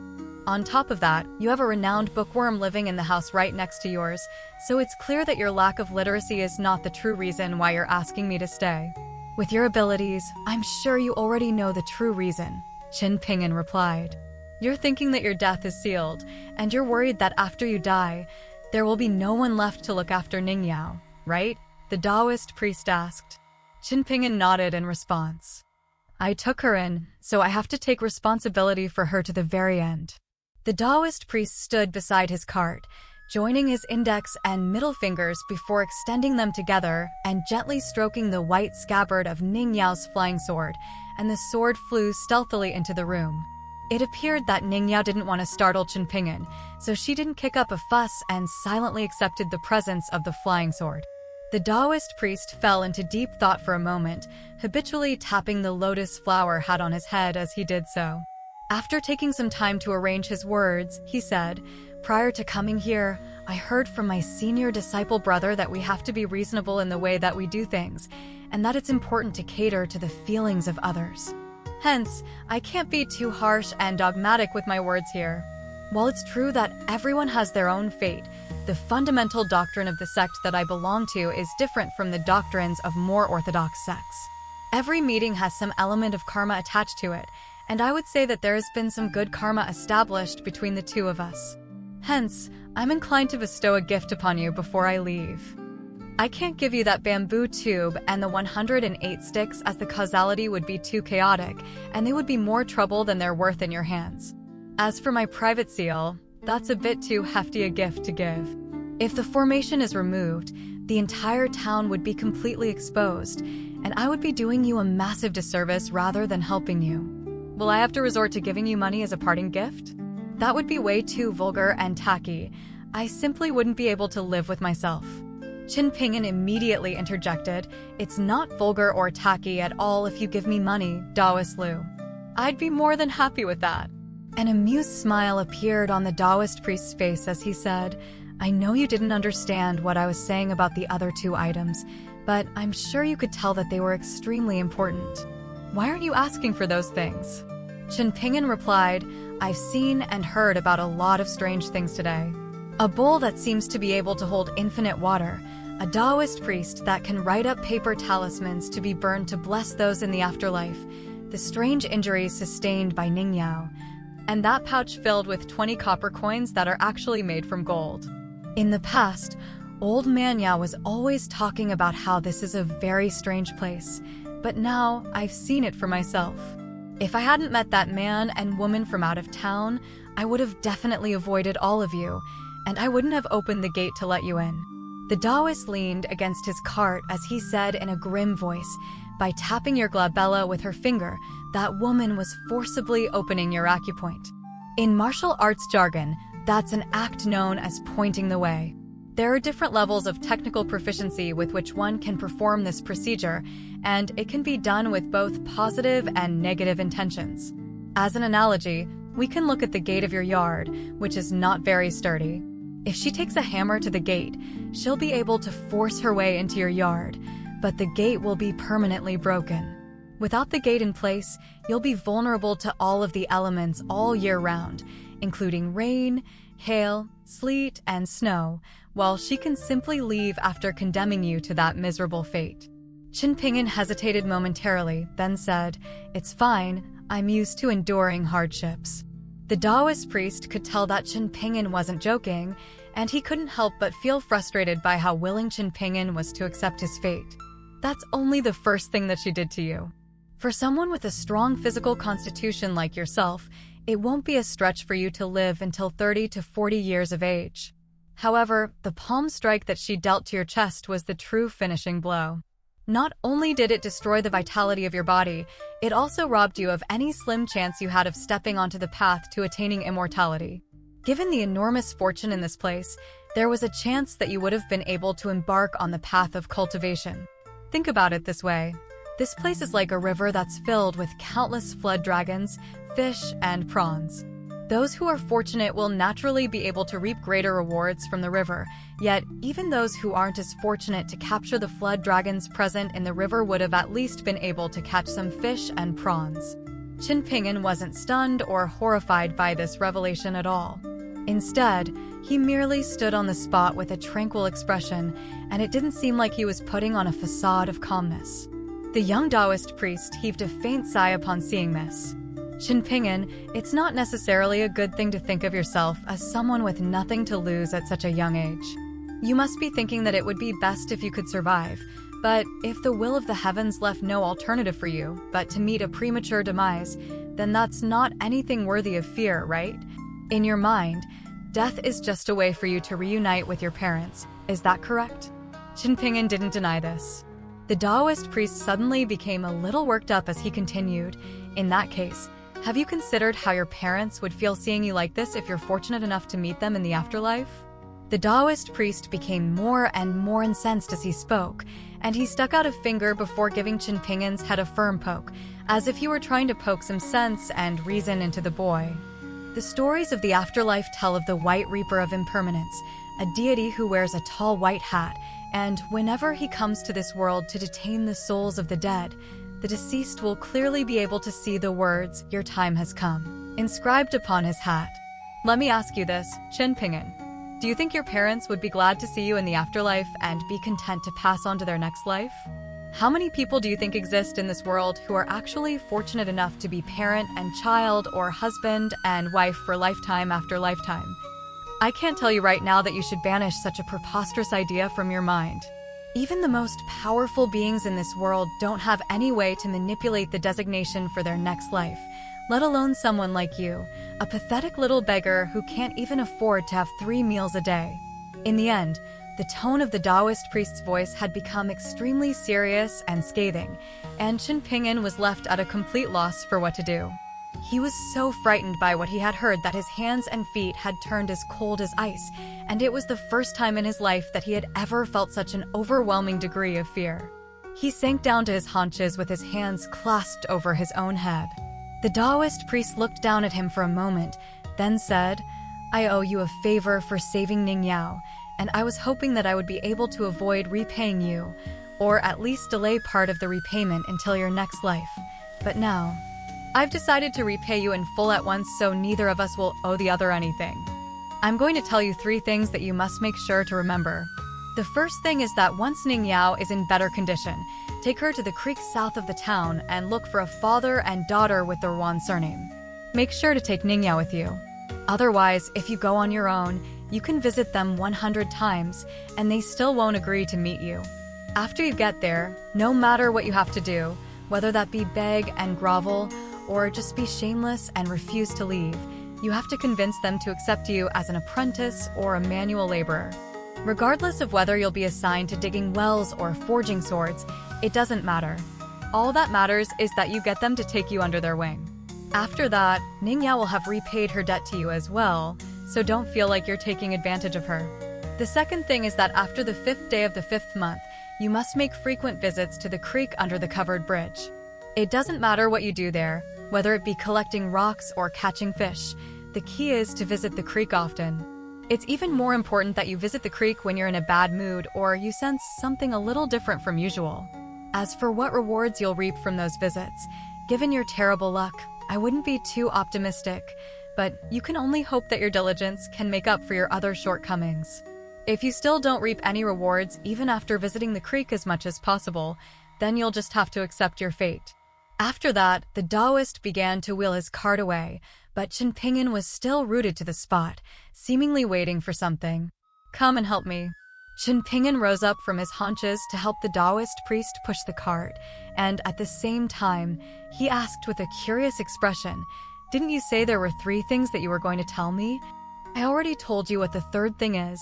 Think about it yourself," the Taoist priest replied with a cold harumph. Qin Pingin was completely stumped. The Taoist priest continued, "Those copper coins are quite precious, so make sure to keep them safe. Avoid going out as much as possible in the near future. Also, smile more. You're already not that handsome to begin with. How are you going to attract any good fortune if you always look so glum?" The Taoist priest was rambling as if he were an older family member of Qin Pingin's. After the cart was moved out of the yard, Qin Pingin offered to help the Taoist priest push it out of Clay Vase Alley, and the Taoist priest didn't refuse. The 2 of them made their way down the alley, one in front of the other, and the Taoist priest said, "There's something that I was a little hesitant to tell you, but I've decided to tell you now. According to my reading of your fortune, the early passing of your parents was due to no fault of yours." The Taoist priest fell silent after that, but right as the cart was about to be pushed out of Clay Vase Alley, he concluded, "Not only that, but your parents are partially to blame for how difficult your life has been." Qin Pingin offered no response to this. The Taoist priest insisted that Qin Pingin didn't accompany him any further, and he pushed the cart away toward the eastern town gate on his own. Along the way, he turned back to find that Qin Pingin was still standing at the entrance to the alley, waving vigorously at him with a bright smile, looking completely unlike someone with not long left to live. Meanwhile, Fu Nanhua of Old Dragon City was still seated across from Song Jisun, carefully holding the small teapot with the mandrel inscription on the bottom in both hands. At the moment, he was inspecting the inscription on the bottom of the teapot with great care and attention, as if he were appreciating the gorgeous body of a stunning beauty. He had already been inspecting every single inch of the teapot for close to an hour, occasionally blowing on it and massaging it with his sleeve as he did so, and it seemed that he couldn't even bear the mere thought of putting it down. There were always some people or things that made one fall in love at first sight, and this teapot was exactly one such item in Fu Nanhua's eyes. Even though this was only something that had slipped through the cracks, Fu Nanhua was convinced that he had stumbled upon a brilliant treasure. Out of the many sects in the southern region of the Eastern Treasured Vile Continent, Old Dragon City was one that ranked near the top. Hence, Fu Nanhua was someone who had truly seen the very best of what the continent had to offer, and that was why Kai Jinjian had been willing to concede her inferiority to him at every turn earlier. Song Jisun yawned lazily as he shifted to a more comfortable posture in his chair, then said, "Brother Fu, now that you've already confirmed the authenticity of the item, isn't it time that we discuss the price?" Very rarely did anyone refer to Fu Nanhua as brother under such an informal setting, so he was struck by a hint of vexation, but he patiently suppressed those feelings as he reluctantly set down the teapot, then smiled as he said, "I'm sure you can see my sincerity, Brother Song. I have been fully transparent from the very beginning, revealing to you the true value of this teapot, and I've also made no effort to disguise how fond of this teapot I am. I've done all of this to avoid a heated bartering process that would not only be a waste of time, but also harm the brotherly bond that we share. Brother Song, I already see you as a close confidant on my future cultivation journey. Right now, I'm content to do business with you, and if we take a solid first step together and further deepen our bond, I can see myself entrusting even my own life to you at some point in the future." In the face of Fu Nanhua's sincerity, Song Jisun leaned back and shrugged with a smile as he said, "I'm a very vulgar and materialistic man, Brother Fu. Of course, I do cherish friendships, but if someone is talking to me about brotherly bonds while discussing business, I simply can't help but doubt the sincerity of their words.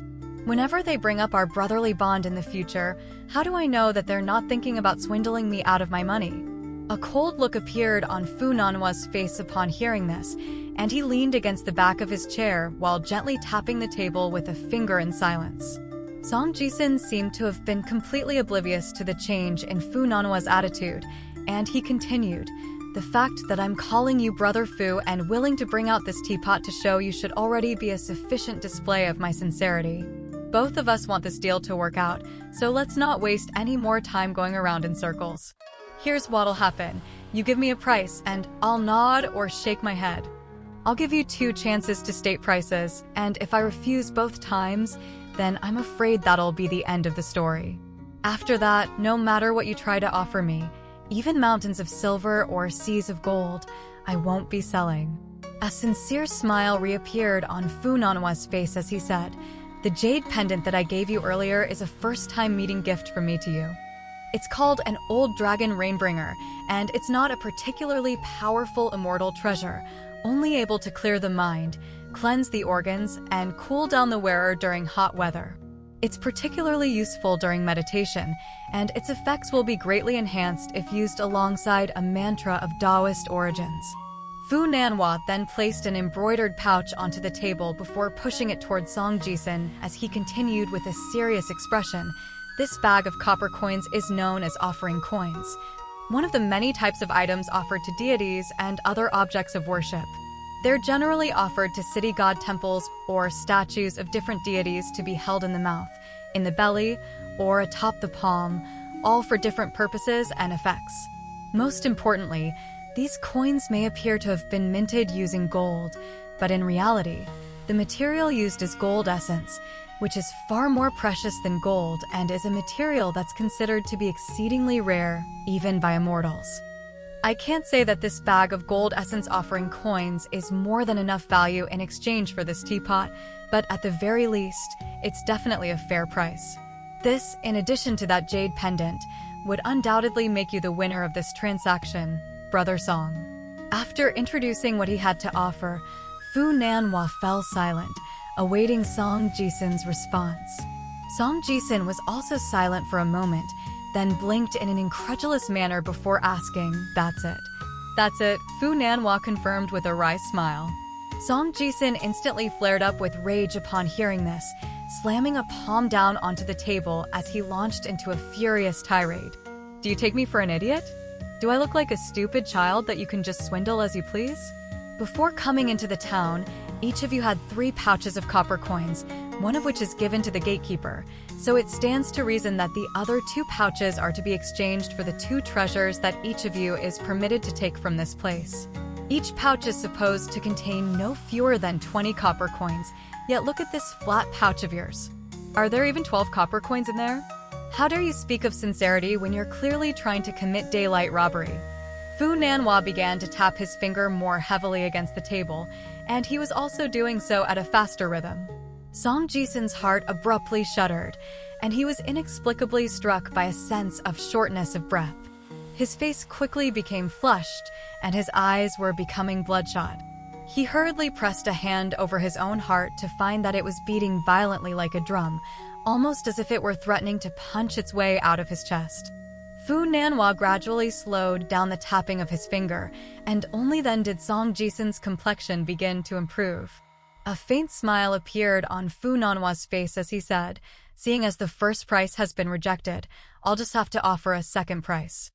I'll give you 24 gold essence offering coins for this mandrel teapot. What do you say?" Song Jisun was sweating profusely as he pondered the offer. He could see that Fu Nanhua was growing impatient, and he was just about to say something to defuse the situation when Fu Nanhua began to increase the speed of his tapping once again, seemingly as a form of vengeance for Song Jisun's earlier tirade. Song Jisun clasped both hands over his chest, and his face was twisted in agony, but he was still glowering at Fu Nanhua with a defiant look in his eyes. Fu Nanhua was almost unable to suppress the urge to put an end to Song Jisun's life right there and then, but for the sake of the greater good and his own future in cultivation, he reined in his temper, stopping the tapping of his finger and sparing Song Jisun from a painful demise. Song Jisun was panting heavily with a fervent look in his eyes, and he suddenly began to laugh in a hoarse voice. Fu Nanhua was extremely perplexed by this, and he could see that there seemed to be no resentment in Song Jisun's eyes. However, he didn't find this to be particularly alarming. After all, the path of cultivation was laden with all types of strange and inexplicable things, and he had encountered more than his fair share of baffling individuals. Hence, he merely asked, "What are you laughing about?" Song Jisun's breathing gradually began to even out, and he sagged back in his chair as he wiped the sweat from his forehead, but his eyes were still as bright and piercing as ever as he replied, "I can't help but be ecstatic whenever I think of the fact that I'm also going to develop the same powers as you and possess the ability to kill with the tap of a finger." Fu Nanhua smiled and offered no response, seemingly not all that surprised that Song Jisun would think this way. In Fu Nanhua's eyes, people like Song Jisun were the easiest to deal with, so long as he stayed above them, but they could also be the most difficult type of people to deal with if they were to overtake him. However, as the young master of Old Dragon City, Fu Nanhua was convinced that after successfully attaining his fated opportunity here, there was no way that he would ever be overtaken by a child who hadn't been taken from the town by anyone up to this point. Song Jisun took a glance at the teapot and half-full pouch of copper coins on the table, then raised his head as he said, "I have 2 conditions. If you agree to those conditions, not only will I sell you this mandrel teapot, I'll also show you something else that's at least of the same caliber." Fu Nanhua fought down the elation that was rising up in his heart as he maintained as calm a facade as he could muster up and asked, "What are your conditions?" Song Jisun didn't waste any time and immediately told Fu Nanhua what he wanted. "Firstly, I want you to give me 3 pouches of gold essence coins, not 2. "I can do that," Fu Nanhua replied without any hesitation. Song Jisun stared intently into his eyes, radiating silent skepticism. Fu Nanhua smiled as he said, "You can choose whether to believe me or not." Now that I've accepted this condition, you must bring out the item that's worth 2 pouches of gold essence for me to see in person. Of course, Song Jisin replied with a nod. What's your second condition? Fu Nanhua asked. I want you to kill someone for me, Song Jisin replied. Fu Nanhua shook his head in response. Seeing as you're aware of how many copper coins are in each pouch, I'm sure you're also aware that outsiders like myself cannot just kill the townsfolk in here as we please. Otherwise, we'll be immediately evicted from the town, and there's even a chance that we could be stripped of a portion of our aptitude. The sages are even capable of depriving us of future fated opportunities through unfathomable means, so not only will we be forced to suffer the consequences of our actions, even our clans could be negatively impacted as well.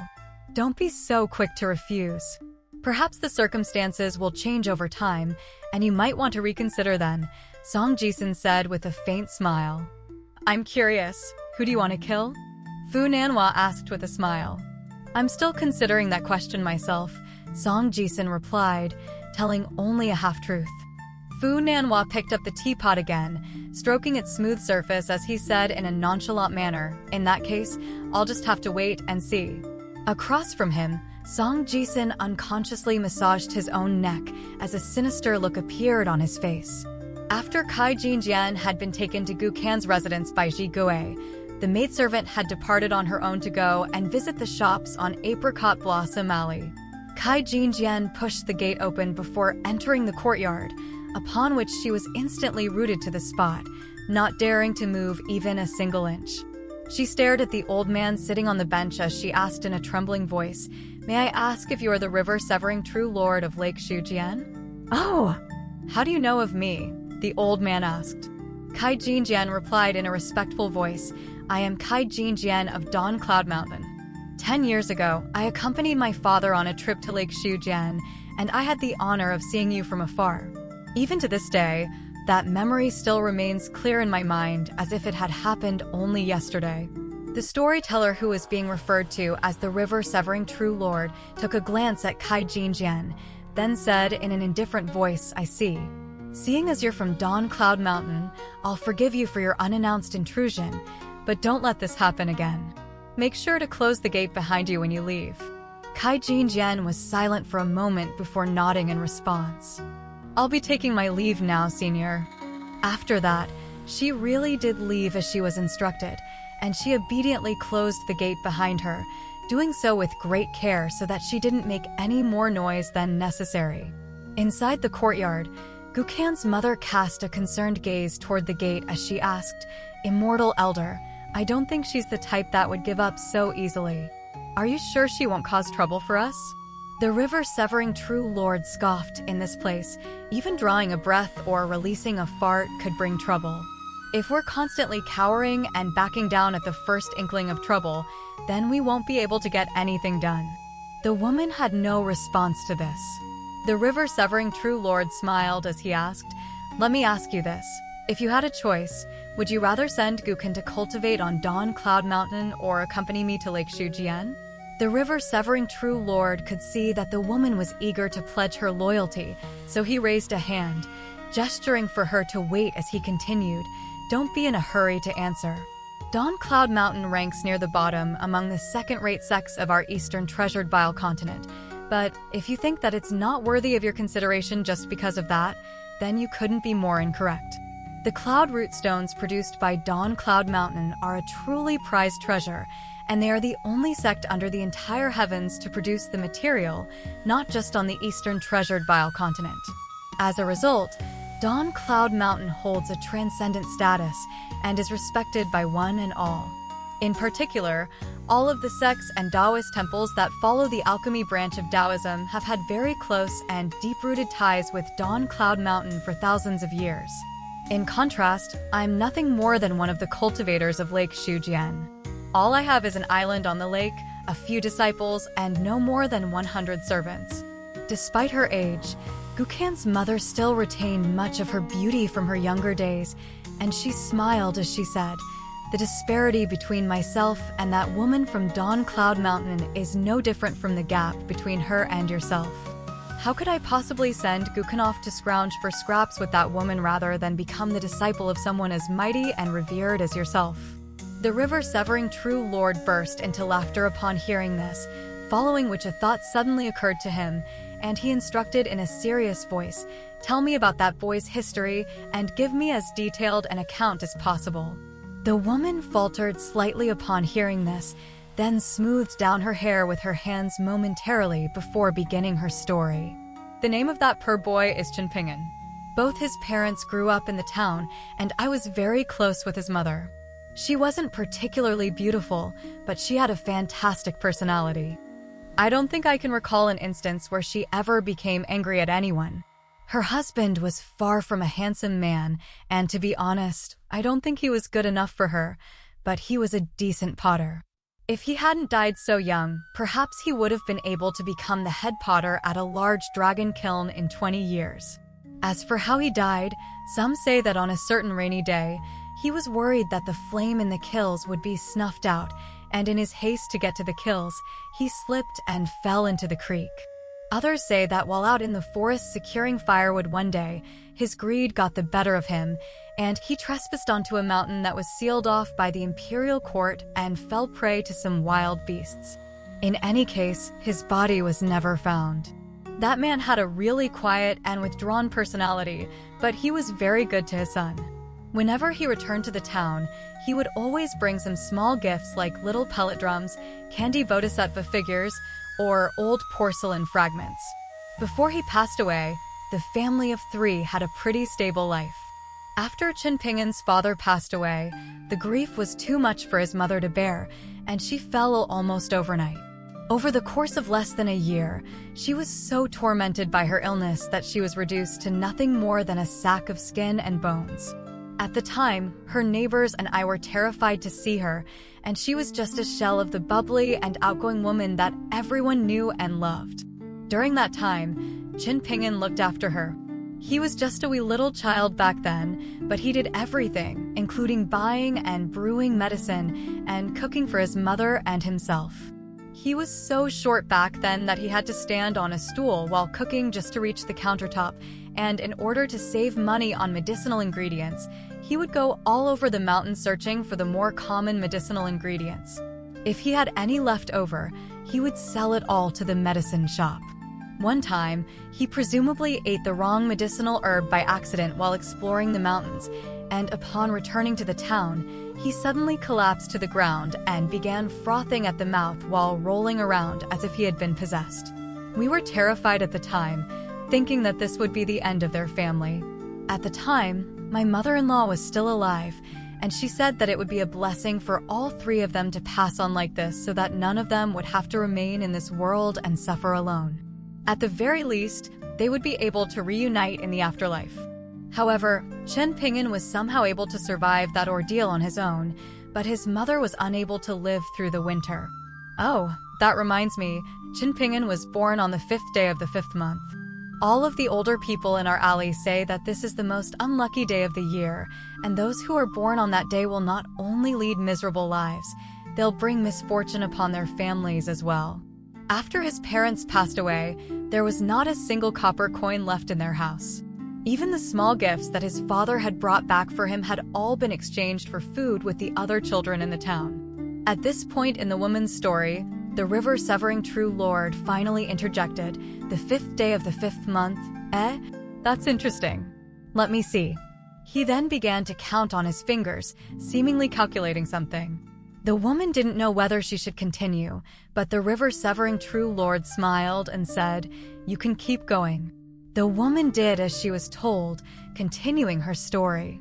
None of the people living on our clay vase alley dared to bring Chinpingen into our homes, but we couldn't bear to just see him die, so we would occasionally help him out, bringing him some food to ensure that he wouldn't die from starvation. Everyone knew that Chinpingen was a good and hardworking child, and we all want to help him, but his birth date has such negative connotations that no one dares to associate with him. Of course, not everyone's sympathetic to his cause. There are also some scummy individuals in our neighborhood who always like to pick on him just because he has no parents, and in the end, he was forced to go and become an apprentice at the kilns. Before his mother passed away, he had promised her that he would sooner become a beggar than go work at the dragon kilns. Something absolutely terrible had to have happened to him for a child so devoted to his mother to go back on his promise to her. Do you know the names, birth dates, and 8 characters of the boy's parents? The river-severing true lord asked. The woman only knew their names, but not their birth dates and 8 characters. However, the river-severing true lord assured her that this information would suffice, and a few moments later, he suddenly sneered. Did they think their pathetic little tricks would be able to fool anyone? What a joke! The woman looked on with a befuddled expression. The river-severing true lord explained that boy's father didn't die from an accident. What most likely happened is that he inadvertently discovered the secret of this town, but he was far less fortunate than you, and his ancestral blessings were also sorely lacking compared with those of your clan. In the end, he shattered his own son's bonded porcelain vase for the sake of his safety. As a result, a certain sect outside the town lost everything that they had been painstakingly orchestrating. That's a massive investment gone to waste, and there's no way that a lowly potter like him would have been able to compensate the sect for their losses, so he had to pay with his life. His life alone wasn't enough, and they claimed his wife as well. The sect behind all of this most likely thought that the death of a potter wouldn't be worthy of note in anyone's eyes, so they couldn't even be bothered to do a good job of covering it up, using an extremely crude concealment technique that I was able to see through in mere moments. The degree of negligence is as laughable as it is astounding. A dejected look appeared on the woman's face upon hearing this. The river-severing true lord could tell what she was thinking, and he smiled as he asked, "Do you feel ashamed? Are you regretting what you did?"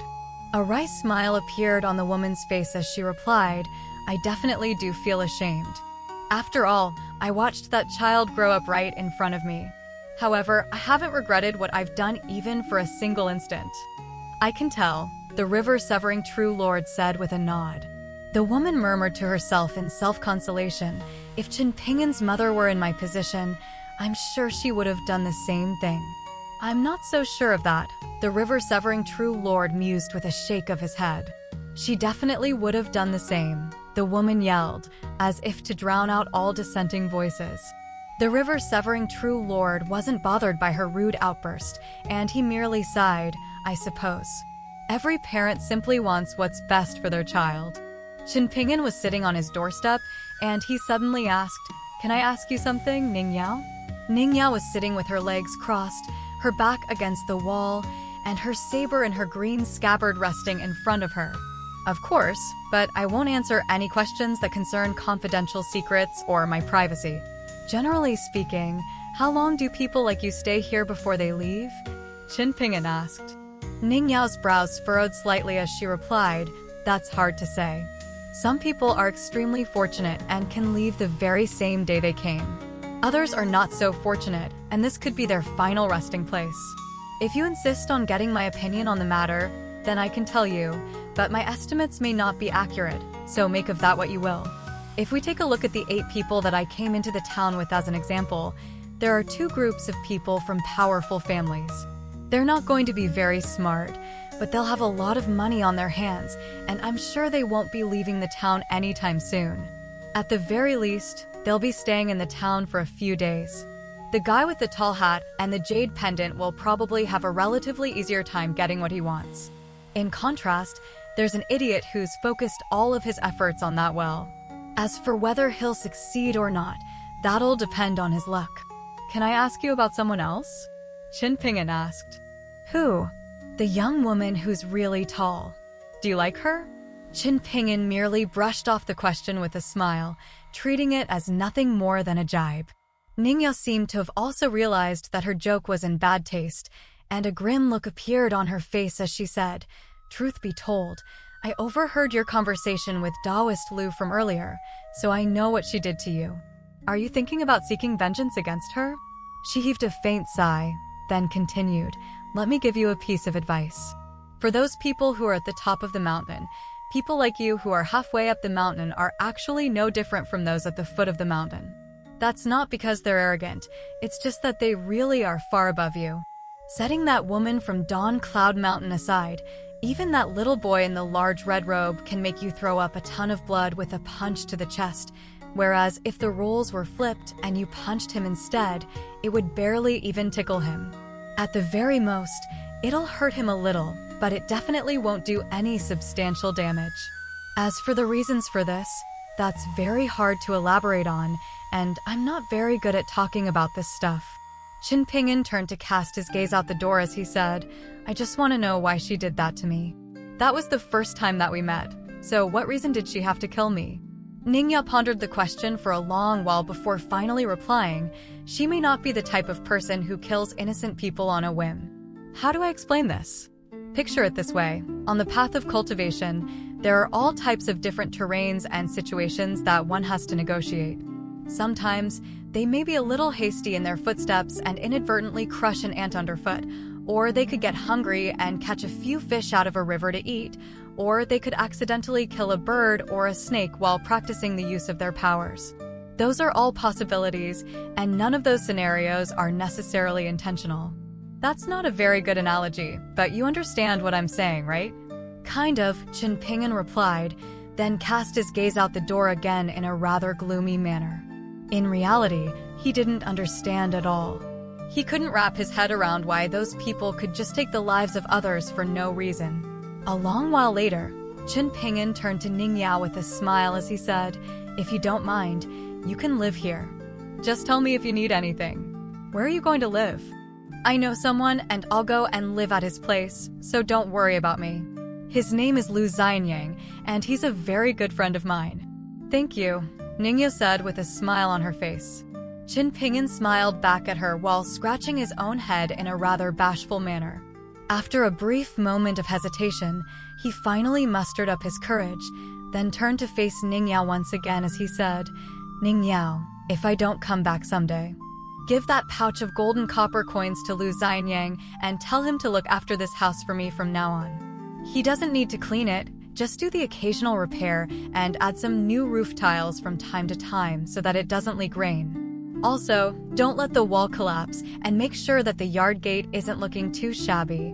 If he could plaster some door gods and couplets up on the door and walls on New Year's Eve, then that would be fantastic.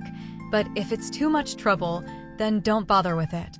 Ningya could see a sparkle in Qin Ping'an's eyes as he spoke of door gods and couplets, and it was clear that he had yearned for those things for many years. As for exactly how many years, it was the same as the number of years that had passed since his parents had left this world.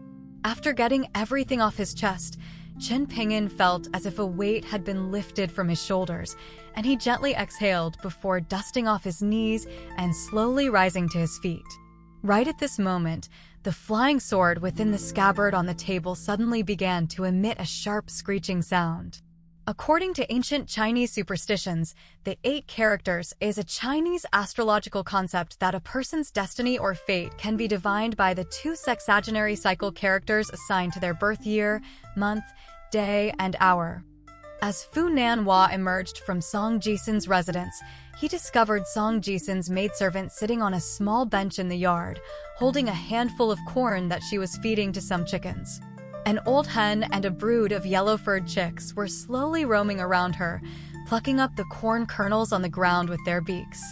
Fu Nanhua gave her a faint smile, and the maidservant's lips perked up every so slightly, but that was the extent of her response. It seemed that she was not very personable, and perhaps that was because she was quite shy and reserved, or perhaps she simply had a rather cold and aloof personality. After opening the yard gate, Fu Nanhua discovered Kai Jinjian waiting in the alley outside, looking a little dispirited. He turned and closed the gate, and through the gradually closing gap, he saw Ji Gu turn to look at him. Only then did he suddenly notice that despite her status as a lowly servant in this small town, she had a pair of very remarkable eyes that made her resemble a delicate green bud emerging on a branch in early spring. However, Fu Nanhua didn't think much of this. As the young master of Old Dragon City, he had seen more than enough beautiful women of all descriptions for a lifetime. While walking alongside Kai Jinjian, Fu Nanhua asked, "What's wrong? Did things not go smoothly for you? Good things take time. Fated opportunities like these may not land on our laps on the first try, so there's no need to be disheartened." Kai Jinjian was naturally quite beautiful in appearance, and her body had been cleansed and purified through her cultivation. In the eyes of a mortal woman at the foot of the mountain, she would resemble a goddess of stunning purity, but ultimately, no matter how breathtaking she appeared on the outside, she was still nothing more than a sack of skin and flesh. At this moment, there was a very displeased look on Kai Jinjian's face, and that was a clear indication of just how foul a mood she was in. Otherwise, her emotions wouldn't have been so blatantly displayed on her face. It was most likely the case that she had a belly full of pent-up rage and was itching to confide in someone. Someone got there before me. It's one of the leading figures of Lake Shujian, river-severing true Lord Lu Jimao. There was no room for negotiation at all. He mentioned the master of our Dawn Cloud Mountain right away to establish his seniority over me, and I barely got to say anything before he kicked me out of Gu Kan's yard. Let's talk about this after we leave Clay Vase Alley, Fu Nanhua said with a cautious expression. Aren't all mystical abilities prohibited here? Kai Jinjian asked. Fu Nanhua smiled as he replied, all of the people who've come here in search of fated opportunities have some trump cards up their sleeves.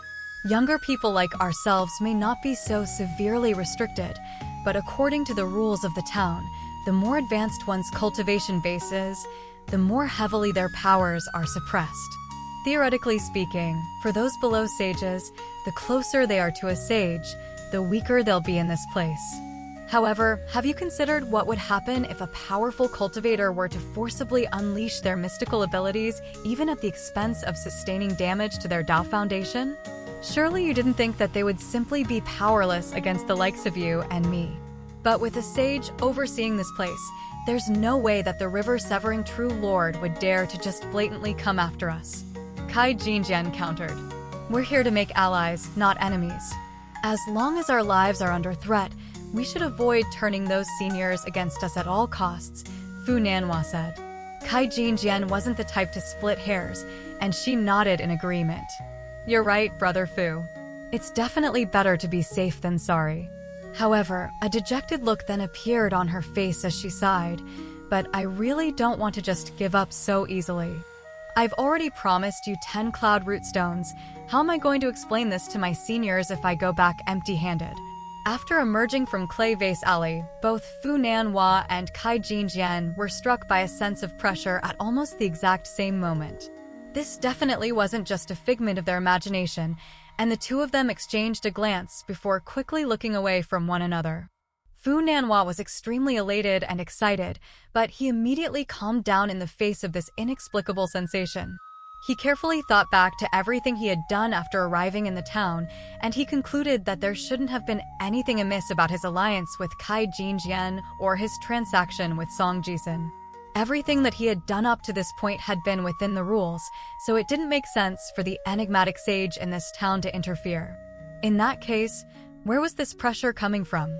Could it have been coming from the river-severing true lord, someone that he hadn't even heard of before this point?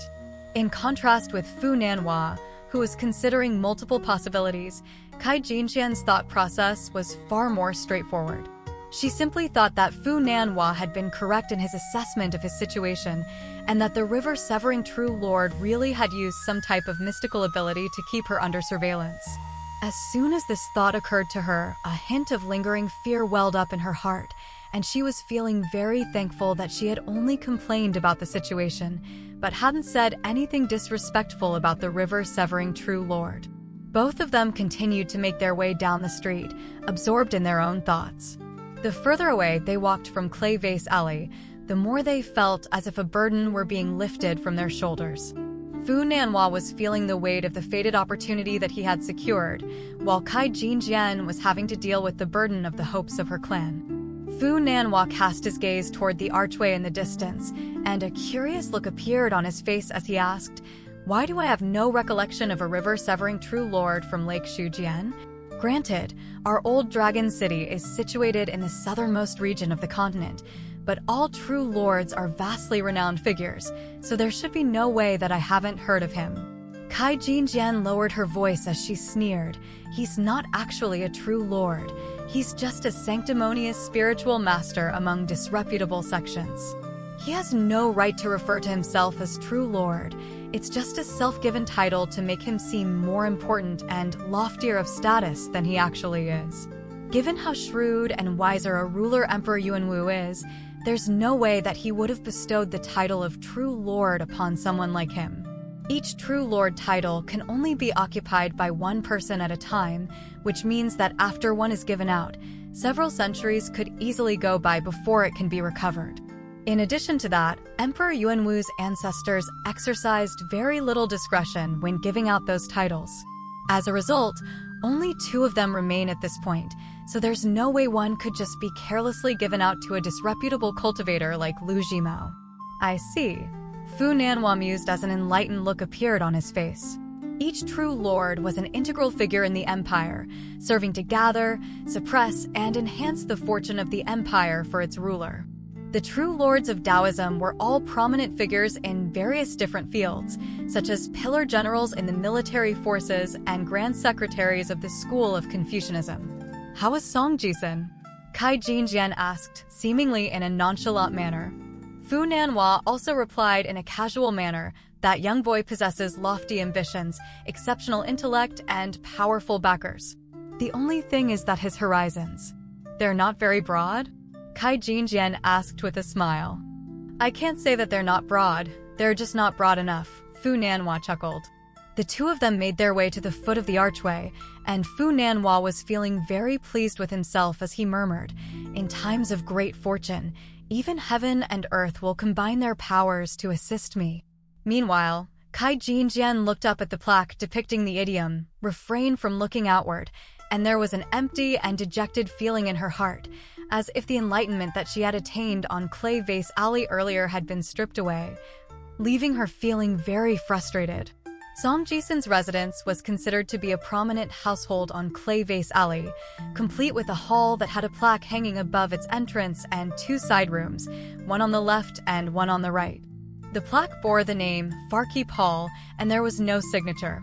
Judging from the handwriting alone, Song Jisun had always felt like this couldn't have come from a renowned calligrapher. At this moment, Song Jisun and Ji Gue were situated in the main room, with Song Jisun searching for something while Ji Gue was standing by the entrance, and she asked in a gentle voice, "Did the meeting not go well, young master?" Song Jisun set down a string of bells, then sat down onto the chair in the room, folding his hands behind the back of his head as he casually crossed his legs and replied that Fu Nanhua wasn't a complete idiot. From the very beginning, he knew not to treat me like some foolish boy who didn't know anything.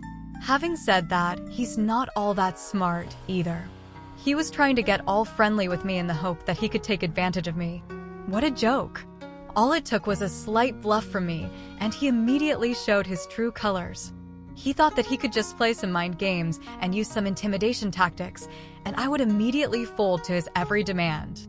Compared with how mysterious and enigmatic Mr. Qi is, he's lagging 10,000 miles behind. 10,000 miles is way too much of an exaggeration, young master, Ji Gue objected. Song Jisun made a face at her, then amended, "Fine, then we'll say that he's 10 clay vase alleys behind." Song Jisun tossed a pouch at Ji Gue, then continued, "Take a look. These are the copper coins mentioned in that secret letter." Qin Pingyan also got a pouch of these earlier, and at the time, I immediately thought to myself that it's not necessarily a good thing that such a massive piece of wealth fell onto his lap. Sure enough, he's already being targeted by this pair of outsiders. If you ask me, the worst is still yet to come for him. That reminds me, let me tell you about the guy who came to our house. He says that he's the young master of Old Dragon City, and judging from the way that he spoke and acted, it seems like at the very least, he's not a complete pushover. Also, he told me that this jade pendant was called an Old Dragon Rainbringer or something, and I'm sure it's worth a lot of money. Song Jisun patted the beautiful green jade pendant, which he was already wearing on his waist, and he felt as if he had taken a massive stride closer to a scholar like Mr. Qi. Ji Gue opened the intricately embroidered pouch, then asked in a quiet voice, "Is it possible for you to get more of these copper coins, young master? Do you like them?" Song Jisun asked with a smile. Ji Gue plucked a golden copper coin out of the pouch, then held it up under the sunlight as she said with a bright smile, "It's so golden and shiny." Look at how festive it looks. Song Jisun couldn't help but burst into laughter upon hearing this. You like these things because they look festive? Fine, seeing as you like the look of these coins, I'll try to get a few more pouches of them. Outside of the two, these coins are either good fortune coins used for beam-raising ceremonies, greeting spring coins on peach charms, or offering coins to be placed on the belly or the palm of a Buddha statue's hand. However, the common folk and cultivators each have their different uses for their coins. What about Chinpingan's pouch of coins? Jigui asked with a bright smile. Song Jisun's brows furrowed slightly at the mention of Chinpingan. Jigui could tell that she seemed to have inadvertently mentioned a sensitive subject, and she carefully placed the copper coin back into the pouch, then tightened the drawstring as she asked in a quiet voice, "What is it, young master?" Song Jisun pursed his lips as he rubbed his neck with his own hands, then replied in a nonchalant voice, "It's nothing. I just thought of some rather annoying matters. There's no hurry. If we're too hasty in trying to take Chinpingan's pouch of copper coins, we could end up attracting trouble to ourselves. The person we should be targeting is Zhao Yun. He most likely got a pouch of copper coins as well, and he's really easy to swindle. I promise you I'll be able to get another pouch of these coins for you." It was clear that Jigui was still rather perplexed by Song Jisun's sudden change in attitude, but Song Jisun didn't offer any explanation. Jigui could tell that Song Jisun wasn't in the mood to explain, so she didn't pry any further. After making her way out of the room and into the courtyard, she caught sight of the eyesore that was the four-legged snake, basking in the light of the sun while laying on the ground, rolling around from side to side as if it were thoroughly enjoying itself. In a fit of fury, Jigui quickly rushed over to the four-legged snake before stomping a foot down onto its head and grinding her foot viciously against the ground, causing the poor creature to screech in agony. As soon as she lifted her foot, the four-legged snake immediately sprang away, darting around the courtyard in a blind panic, bumping into several walls in the process. Out of the 5 elements of metal, wood, water, fire, and earth, 3 had already emerged, namely this earthy yellow four-legged snake, the golden carp that had been caught by the fishermen, and the black catfish that was being kept in Gukan's water vat. Looking at the poor creature that was still darting around in horror, a derisive sneer appeared on Jigui's face. What a foolish piece of trash! Over at Gukan's house, his mother and the river-severing true lord were still seated across from one another. The latter was inspecting the lines on the palm of his own hand with a slightly grim expression. After folding his hand away, the river-severing true lord turned to Gukan's mother as he asked, "Are there many women in the town like yourself who've married men from out of town?" The woman shook her head in response. "I don't think there are that many. According to my knowledge, I'm the only one on Clay Vase Alley and Apricot Blossom Alley." The river-severing true lord hesitated momentarily, then decided to reveal a secret to her. The ages 6 and 16 for girls, and the ages 9 and 18 for boys are 2 major hurdles. The first of those hurdles must be overcome on their own, but for the second hurdle, some external assistance can be given to help them, and there's one more thing that comes after that which can potentially sweeten the deal. The wealthier the family the child comes from, the bigger an advantage they'll have. There's the precursor, the beginning, and the journey. Whether the first 2 of those 3 steps can be successfully taken depends solely on one's fate, particularly the first step, which is entirely dictated by the will of the heavens. A pleased smile appeared on the woman's face as she said, "The fact that you took a liking to Gukan right away means that he must be able to take the first step by himself, right?" The river-severing true lord replied with a faint smile, "All the children who've been left to grow up in the town are ones that were deemed to not be in possession of outstanding aptitude. Gukan may not be 9 years of age yet, but he's no exception to that." The woman's expression instantly fell upon hearing this. The river-severing true lord smiled as he continued, "Rest assured, one's aptitude for cultivation is naturally very important, but it's not the primary factor that decides how far they'll go. If the gods take a liking to someone, even a stray dog on the side of the road or a weed can eventually embark on the path of cultivation and ultimately ascend to the heavens. On this occasion, the town had no choice but to break past conventions and allow so many outsiders in at once. No matter how good a plot of farmland is, after being plowed and harvested without pause for thousands of years and going through multiple ordeals where excessive harvests were made without consideration for the consequences, the land will inevitably degrade and become infertile. This place has finally reached its final harvest. Whenever someone is about to die and experiences a brief revival right before the end, their energy, essence, and spirit will all be elevated to an unprecedented peak. Guken is benefiting from this phenomenon right as we speak, and this is far more massive an opportunity than you can imagine. With this blessing bestowed upon him, he'll be able to far exceed all of the town's children who had previously been deemed to possess superior aptitude to his. The woman's lips were quivering as she fought with all her might to suppress her elation, and a film of tears welled up in her eyes, giving her a hint of seductive allure. The river-severing true lord took a glance at her, then continued, "Of course, you shouldn't be too greedy, either. Your son isn't the only one to be blessed by this phenomenon. To be frank, even if we set our sights across the entire Eastern Treasured Vile continent, there's not a single person who's had the privilege of claiming such an unfathomable blessing all for themselves, and if such a person is to exist someday, then they definitely haven't been born yet. That's already enough. I'm happy with what I have," Gukan's mother murmured to herself as she clutched her hands to her chest. The thought of Kai Jinjian suddenly sprang into the river-severing true lord's mind, and he sneered. She was so busy hatching plots only to obtain some materialistic things that she completely failed to realize what was truly valuable. What a complete and utter fool she was. A smile then appeared on his face as he continued, "Then again, this is no surprise. Those old farts on Dawn Cloud Mountain have always been narrow of mind and short of sight.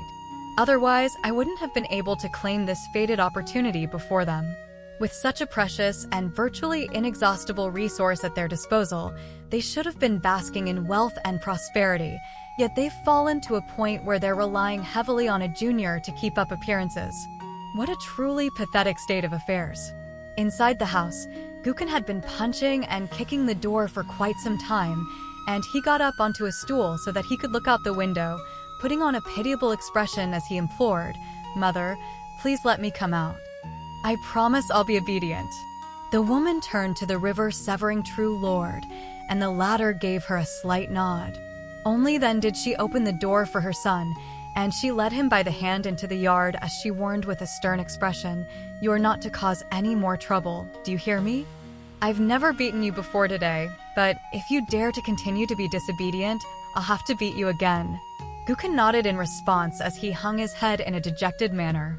He carried over a little stool for himself before taking a seat on it, forming a triangle with his mother and the river-severing true lord. He then rested his chin on his hands as he asked, "What did you and the storyteller speak about just now? I couldn't hear you clearly from inside the room. Can you repeat what you said earlier?"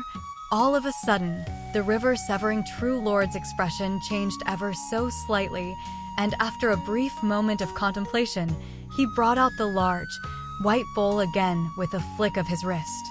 He then looked down into the bowl with an uncertain look in his eyes, and it could be seen that the surface of the water in the bowl was rippling and splashing incessantly. At the same time, what appeared to be a black line was rapidly swimming through the bowl, occasionally crashing into the wall of the bowl as it did so. The old man murmured to himself upon seeing this, "So be it, I'll let you do whatever you please." In order to claim this disciple, the river-severing true lord had interfered with what had happened on Clay Vase Alley earlier on 3 occasions, expending several decades' worth of cultivation base in the process. The first time was when Kai Jinjian had trodden on the pile of dog shit, and the final time was when he used a secret technique to instill in her the false belief that she had attained enlightenment.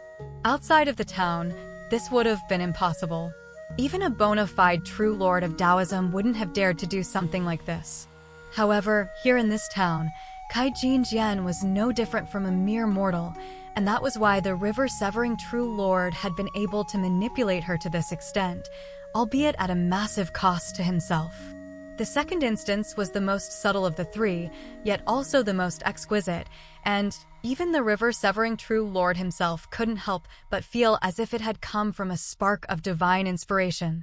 That instance was when he had led Kai Jinjian to the false conclusion that Chen Pingin's well-intended words of caution had actually been an act of revenge. At the time, he had manipulated Chen Pingin so he had been a split second too late in delivering his warning, and he also made it so that Kai Jinjian noticed this fine detail. It had truly been a sinister and calculating scheme. On the path of cultivation, even the slightest interference could completely change the trajectory of one's fate. Meanwhile, Gukan's mother was looking on with a tense expression, for fear that the river-severing true lord would deliver a piece of bad news. Right at this moment, a slight sneer appeared on the river-severing true lord's face, and out of the corner of his eye, he could see Gukan sneakily rising to his feet before rushing toward the gate as quickly as he could, much to the shock and horror of his mother. The river-severing true lord rose to his feet in an unhurried manner while carrying his bowl on the palm of his hand. "My disciple, let me show you just how vast this world is so you know your place in it. Otherwise, your ignorance and disobedience could lead to the downfall of both of us someday." Gukan's mother suddenly fell unconscious and collapsed to the ground, while the river-severing true lord abruptly swept a sleeve through the air. In the next instant, Gukan was just about to reach the gate when he suddenly stumbled and fell to the ground. He immediately realized that something wasn't right, and he looked around with a dazed expression, then turned to the old storyteller as he asked, "What is this place?"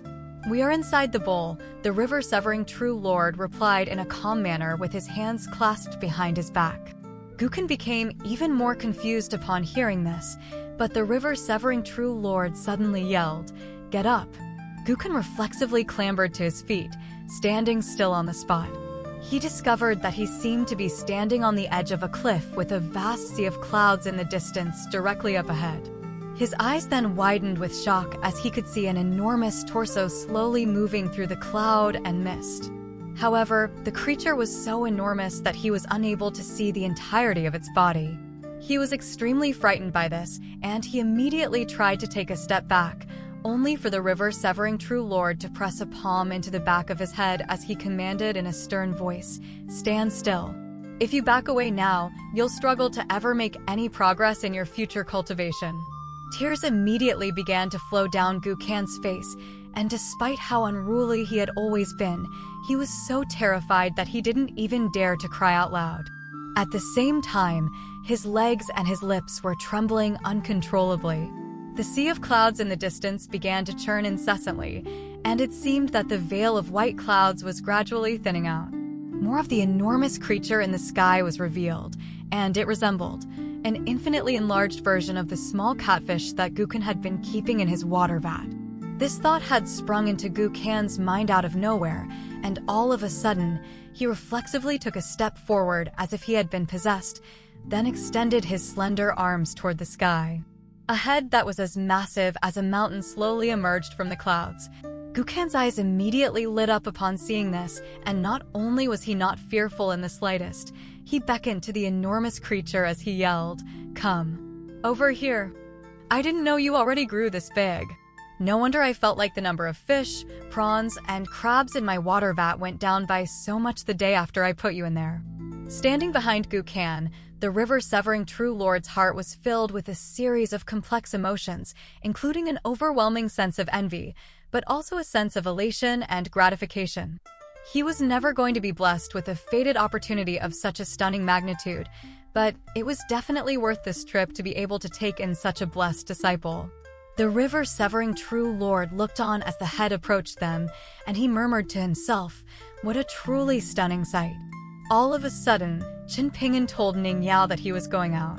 As he did so, he was huddled down in a corner with his back facing her, and he had concealed something in his hand.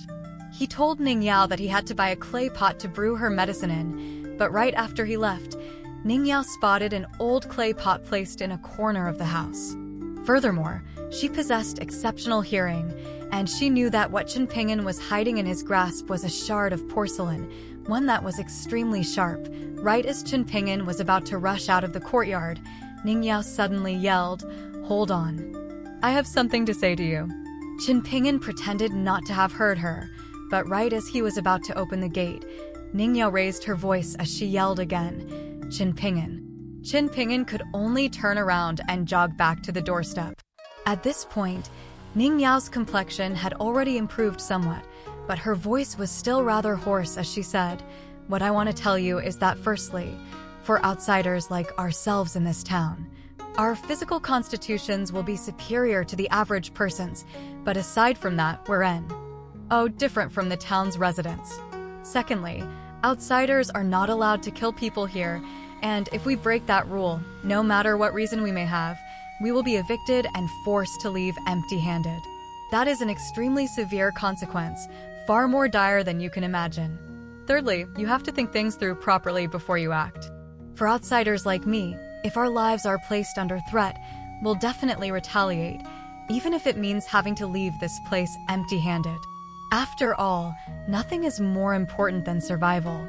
Qin Ping'an briefly considered what he had been told, then asked, "So you're telling me that if I want to go through with this, I have to strike fast, right?" A smile immediately appeared on Ning Yao's face, and it was as if the entire room had been lit up by the exuberant glow that had emerged in her eyes.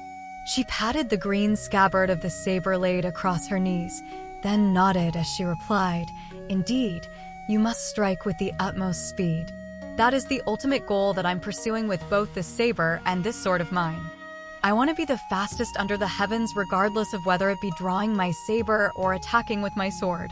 She paused here momentarily, suddenly turning from a gallant swordswoman into a young woman who was just trying to show off as she smiled and asked, "Do you know how to improve the speed of your attacks?" Qin Ping'an shook his head with a blank expression. Ning Yao could tell that he wasn't very interested in this topic, and she immediately lost all interest in showing off as well, waving a dismissive hand as she said, "Hurry up and go by the clay pot. I'm still waiting on my medicine." This time, Qin Ping'an left the courtyard in a far slower and steadier manner. Not long after he left Clay Vase Alley, the unlocked door of his yard was gently pushed open. Ning Yao had been meditating while using a strange breathing technique, but her eyes sprang open as she cast a wary gaze out the door, as if she were expecting a confrontation. All of a sudden, the flying sword on the table fell completely silent, and it began to give off a sense of cold-killing intent that only contributed further to the early spring chill. Zhuhou casually made her way over to the entrance of the house, as if she were doing nothing more than paying a neighbor a friendly visit. She refrained from crossing over the doorstep as she poked her head into the room and began to look around, but she paid no heed to Ning Yao, who was sitting on the plank bed with her saber across her knees. Only after a long while did Zhuhou seem to have finally noticed the person in the room, and she put on an innocent expression as she asked, "Who are you, big sister, and why are you sitting on Qin Ping'an's bed?" I don't recall him mentioning any relatives coming to stay with him. Ning Yao took a glance at the unwelcome guest, then closed her eyes again and studiously ignored her. Zhuhou wasn't incensed by the fact that she was being blatantly ignored. All she did was purse her lips as a disdainful look appeared on her face. She took a glance at the long sword in the white scabbard resting on the table, and a hint of deep-rooted resentment and fear appeared in her eyes, as well as a golden thread that was moving erratically within her pupils. After a brief hesitation, she ultimately decided to raise a foot and step into the room, only to suddenly withdraw her foot as she cleared her throat, pretending to ask for permission as she declared, "I'm coming in." "If you're not saying anything, then that means you're not against me coming in, right?" Then again, this is Qin Ping'an's house, and I've known him for many years. Could it be that you don't understand what I'm saying? That's fine. It's not like we have anything to chat about anyway. I just came over here to see if you guys need anything. We're about to move away soon, and we can leave a lot of stuff behind for Qin Ping'an. You might not be aware of this, but he's had a very difficult life up to this point. Zhuhou was rambling aimlessly as if she were taking pity on Qin Ping'an, making it sound as if they were far closer to one another than they actually were. After making her way into the room, Zhuhou calmly strode over to the table, then took a seat on the bench beside the table, keeping her peripheral vision on the long sword the entire time. At the same time, Ning Yao pulled out the 3 pages that the young Taoist priest had left behind for Qin Ping'an, and she scrutinized them in great detail, trying to see if there were anything special about them. However, after flipping them over back and forth several times, she was still unable to see anything remarkable about them, and she sighed in a disappointed manner. His writing is so bland and boring. She clearly recalled that there were 10 characters inscribed onto the long wall in her hometown, all of which had been engraved using a sword and were imbued with a vast aura capable of crushing all evil and sinister entities.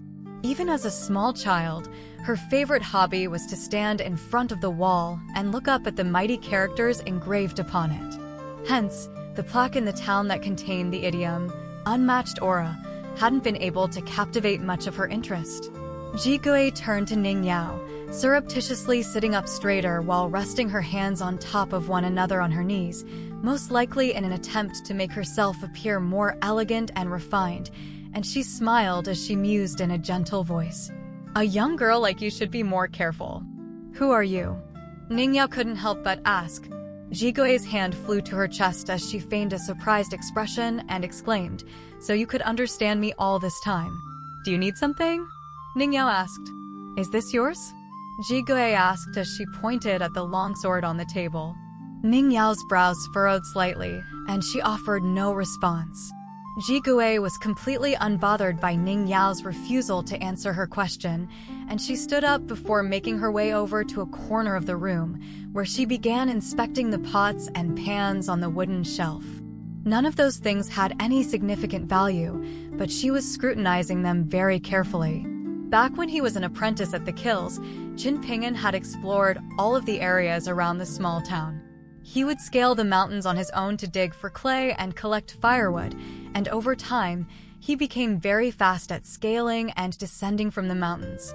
As long as someone was willing to teach him something, he would always practice that thing to the very best of his ability, regardless of whether it was something rudimentary and basic or complex and difficult to grasp. As for how well he would be able to do that thing, Qin Ping'an didn't care, nor did he really have a say in the matter. When it came to Old Man Yao, he had always been very stingy, never willing to teach any of his best skills to Qin Ping'an. However, Qin Ping'an always practiced whatever Old Man Yao was willing to teach him with the utmost concentration and diligence.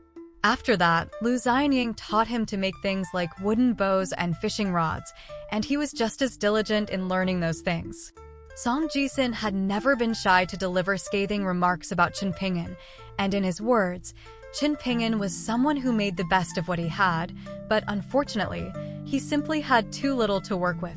Hence, he was better off not trying so hard and simply resigning himself to his fate. Jigui waved at Ning Yao with a bright smile as she said, "I'm leaving now. I wish you a speedy recovery. If you need anything, feel free to tell me. My name is Jigui and I live right next door." Ning Yao offered no response. After leaving the room and stepping into the courtyard, Jigui murmured to herself in a voice that was just barely audible to Ning Yao, "She's not that good-looking at all." "What a tacky name Jigui is," Ning Yao retorted, also pretending as if she were only speaking to herself. As Jigui closed the gate behind her, she did so with more force than necessary, resulting in a loud thump. Ning Yao closed her eyes again and continued to meditate, seemingly completely unmoved by Jigui's visit. She really detested this small town, particularly the cultivators who had come to seek out fated opportunities in this town. They were constantly hatching underhanded plots and schemes against one another, and it was particularly ironic, considering they regarded themselves as immortals who stood above those at the foot of the mountain. In Ning Yao's heart, this wasn't what the pursuit of the Great Tao should have been like. Upon emerging from Clay Vase Alley, Qin Ping'an gently exhaled as he raised his right hand to shield his eyes from the bright sunlight. He then began to jog, taking quick and nimble steps, and even though he had already jogged through these same streets and alleys countless times, he still hadn't grown weary of them at all. He was accustomed to regularly scaling the mountains, so this was nothing more than some light exercise for him. What was truly arduous was the process of scaling the mountain to make charcoal. Each year, a dragon kiln would go through around 10,000 to 15,000 kilograms of charcoal, and it was an especially laborious task to be living on the mountain, chopping firewood to be burned into charcoal during periods of heavy rain. Qin Ping'an had once had a very close brush with death when a charcoal kiln that he was constructing had collapsed on him. Over the years, almost all of the jobs that Chen Ping'an had undertaken had fallen under the category of manual labor. There was some technique involved, but ultimately, virtually all of the tasks assigned to him had been very physically grueling to complete. Hence, his thin and frail appearance was only a facade, and he possessed far more strength and stamina than what appeared to be the case on the surface. Chen Ping'an stopped at a crossroads, then leaned his back against the wall as he crouched down to tighten his straw sandals, continuing to keep one hand clenched in a tight fist this entire time. At this moment, his heart was as still as a tranquil pond. However, he did miss his only friend in the town. Lu Xianyang had once boasted to Chen Ping'an in secret that his grandfather had once told him a story. According to the story, back when Lu Xianyang's grandfather was still a child, he had witnessed someone running only a few steps to build up momentum before leaping over the entire creek. After that, Lu Xianyang and Chen Ping'an decided to try that themselves, picking out the narrowest part of the creek before getting a running start and leaping into the air at the same time. Even though Lu Xianyang was a few years older than Chen Ping'an, he didn't travel very far before falling into the water, only to then notice a shadow vaulting over his head, continuing onward before falling into the water far ahead of him. After that, Lu Xianyang didn't make any further mention of immortals leaping over the creek. However, he knew that following that event, Chen Ping'an would often go to the creek on his own before attempting the same feat over and over again. Each time he did so, he would get closer to the other side, and it seemed that this was something that he would never grow tired of. One time, Lu Xianyang couldn't help but watch in secret from afar, and upon witnessing the progress that Chen Ping'an was making, he felt like this was a different Chen Ping'an from the stubborn little idiot that he knew. While leaping over the creek, he resembled the eagles that often circled around in the sky above the town. Fu Nanhua could tell that Cai Jinjian was in rather low spirits, so he took her on a stroll. And the two of them were walking side by side in a rare moment of relaxation after arriving in this town. At the same time, they were discussing some interesting stories that they had heard about the southern region of the eastern treasured Vile continent. Cai Jinjian was still somewhat forcing herself to put on a cheerful facade, but she was definitely in a much better mood than when she first left Clay Vase Alley. At the same time, her impression of Fu Nanhua was gradually improving. Old Dragon City had a long and illustrious history of producing prodigious and powerful cultivators, and even though it was still slightly behind the top-tier sects on the continent, it was still far above Dawn Cloud Mountain, which ranked near the bottom among second-rate sects. However, Dawn Cloud Mountain was an orthodox sect with a noble background, so those from Dawn Cloud Mountain harbored an innate sense of superiority over those from Old Dragon City, which was situated in the southern wilderness. Thus, those from Dawn Cloud Mountain often referred to those from Old Dragon City as southern barbarians behind their backs. Cai Jinjian sighed in a reluctant voice, "Brother Fu, cloud root stones are the lifeblood of our Dawn Cloud Mountain, but seeing as we already had an agreement, I won't definitely go back on my word. Even if I have to sell everything that I own, I'll be sure to follow through on my promise to you. At the moment, we still can't say for sure whether Gukan's fate is set in stone," Fu Nanhua consoled. Cai Jinjian shook her head with a dejected expression as she replied, "The river-severing true lord may not have the best reputation, but he's certainly not someone to be messed with. Otherwise, he wouldn't have been able to claim a spot for himself at Lake Shujian. It would be extremely unwise for me to try and compete against him. If I were to make an enemy out of him, there's no way I would be able to come out the other side unscathed. My concern right now is that he may have already developed a grudge against me. Once we leave the town and are no longer restricted by the rules and presence of the sages, who knows how far he would be willing to go to get back at me. I'm sure you must have also noticed some signs while we were on the border, Brother Fu.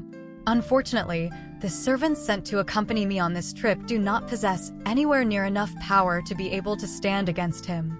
Fu Nanhua smiled as he said, "Don't worry so much. Even if it's just for the sake of those 10 cloud root stones, our old Dragon City will be sure to ensure your safe return to Dawn Cloud Mountain." Cai Jinjian turned to him with a warm smile, and her eyes were full of gratitude and tender affection. Fu Nanhua was quite pleased with himself, and he habitually reached down to stroke his jade pendant, only to recall that his old dragon Rainbringer had already been given to Song Jisen. Kai Jinjian was quite relieved that Fu Nanhua had promised her his assistance, and she tilted slightly to the left while walking so that her shoulder gently brushed Fu Nanhua's. This trip to Clay Vase Alley was something that was outside of her original plan, as was the bet that she had made with Fu Nanhua. It was a spur-of-the-moment decision, and even though she had proceeded with a great deal of caution, she had ultimately lost the bet, and the price she had to pay was 10 extremely precious cloud root stones. This added a huge element of stress to her trip to the town, and she had unconsciously developed a sense of reliance on Fu Nanhua. Another way to put it was that she was leaning into the mindset of a gambler. She was willing to gamble 10 cloud root stones, so why couldn't she gamble 50? If she won, she would recoup all her losses and make a massive profit, and if she lost, Kai Jinjian didn't think that she was going to lose. In fact, she was convinced that she wouldn't lose. She possessed the best cultivation aptitude out of anyone on Dawn Cloud Mountain.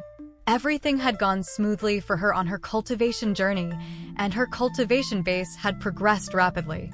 She was absolutely confident that there was no way that someone like her could fail in such an insignificant place.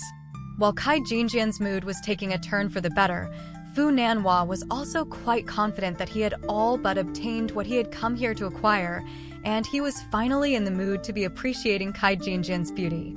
It had to be said that she was a woman who possessed a natural sense of allure.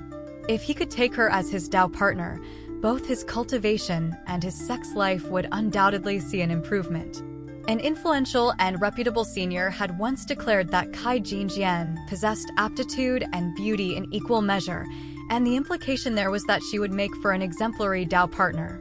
The higher-ups of Dawn Cloud Mountain had always relied on the mountain for their livelihood, and they were accustomed to doing business. Over the years, they spared no expense in nurturing and developing Kai Jinjian, and an important reason for this was that they wanted to use her to improve the sex standing on the continent. The coming together of two immortal clans had extremely significant and far-reaching implications, so it was something that was taken even more seriously than a marriage alliance between royal clans. However, Fu Nanhua simply didn't have any fondness for Dawn Cloud Mountain.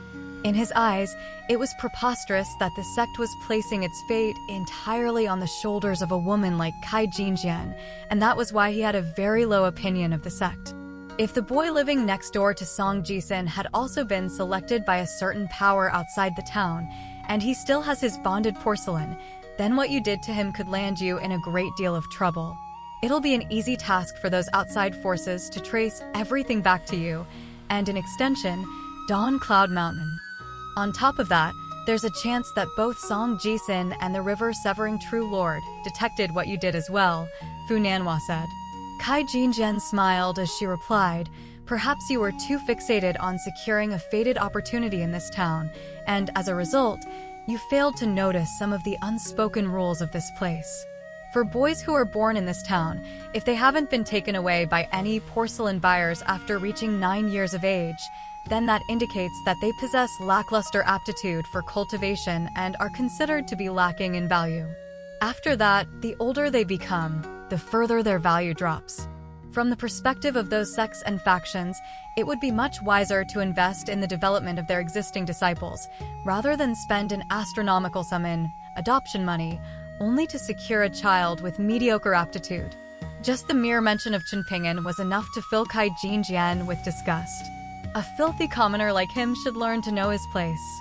Fu Nanhua took a moment to arrange his words, then said, "While I agree with you, we have to keep in mind that the boy has grown up his entire life in this town, and he has no idea how noble and distinguished you are. Even if he did cause some offense to you, teaching him a lesson once would be enough. Why did you have to strike him again?" Indeed, Kai Jinjian's actions against Chenpingen had been very abnormal, and Fu Nanhua had a feeling that there were some suspicious circumstances involved. Hence, he was trying to get Kai Jinjian to speak more about the situation to see if he could identify any leads or details of interest. As the saying went, the praying mantis stalks the cicada, unaware of the oriole lurking behind. He had always regarded her as the cicada in that analogy, but he was concerned that she knew something important that he didn't, and that perhaps she had actually been the Oriole this entire time. Old Dragon City had gone to great lengths and spent far more than Sun Scorch Mountain and Dawn Cloud Mountain, only to secure some tidbits of secret rumors. Only through those investments did Fu Nanhua learn that in the past 3,000 years since that epic battle that had shaken heaven and earth, the so-called fated opportunities in the small town were referring only to the children who possessed exceptional cultivation aptitude and the treasures left behind by their ancestors of the cultivation world. However, now that this blessed place was on the verge of collapse, things weren't so simple. Throughout history, the fall of each empire had always entailed the emergence of extremely powerful treasures to welcome the rise of a new empire. Kai Jinjian's mood was quickly souring at the mention of Chen Ping'an. Let's not talk about him anymore. Just thinking about him puts me in a bad mood. A rare hint of malice flashed through Kai Jinjian's eyes as she spoke, but she didn't want to ruin her image as a kind and gentle woman in Fu Nanhua's eyes, so she refrained from expressing what she actually thought of Chen Ping'an. If she were to ever encounter Chen Ping'an outside of the town, she was going to make sure to grant him a fast yet painful death, rather than allow him to live out the rest of his shortened life in constant illness. Kai Jinjian particularly detested Chen Ping'an's eyes. Deep in her heart, there was a subconscious thought that she was trying to ignore. Even though she had been cultivating for many years on Dawn Cloud Mountain, which was renowned for its pristine purity, she had never seen a pair of eyes as clean and pure as Chen Ping'an's. Why was it that an impoverished boy who had grown up in such a filthy place was entitled to something so beautiful? Kai Jinjian cocked her head to the side as she massaged her own eyes, and in doing so, her delicate eyebrows were made to look even longer and more slender than usual. Fu Nanhua had been surveying the surrounding area this entire time, and he casually jibed, "There's a popular superstition on the streets of our old Dragon City, which states that the twitching of the left eyelid signifies wealth, while the twitching of the right eyelid entails disaster. Which eyelid is twitching for you?" Kai Jinjian hurriedly retracted her finger as if she had been burned, then glared at Fu Nanhua with a displeased expression. It was clear that her right eyelid had been twitching.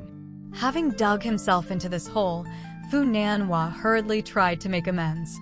"That's just a superstition among the commoners. Don't take it seriously." The corners of Kai Jinjian's lips perked up as she turned to look up at Fu Nanhua with a smug expression. "I tricked you, didn't I?" Fu Nanhua faltered slightly at the sight of her flirtatious demeanor, and his heart suddenly began to waver.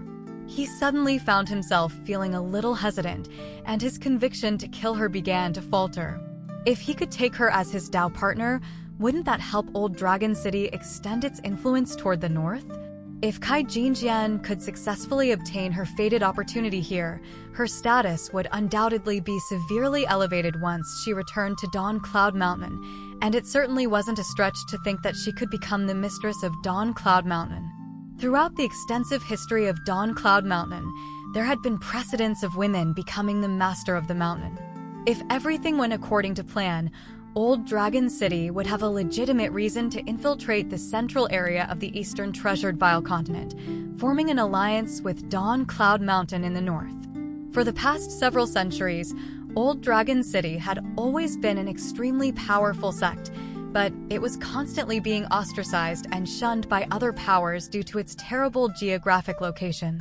If this pitfall could be addressed, then Old Dragon City's potential for future growth would be truly limitless. Not far up ahead was a crossroads where a pair of alleys intersected. Upon seeing this crossroads, Fu Nanhua abruptly snapped back to his senses, and a determined look reappeared in his eyes. At the same time, fine drops of sweat began to bead up on his forehead under his tall hat. In order to strengthen his Dao heart, he had to kill those who scrambled his mind and placed doubt in his heart.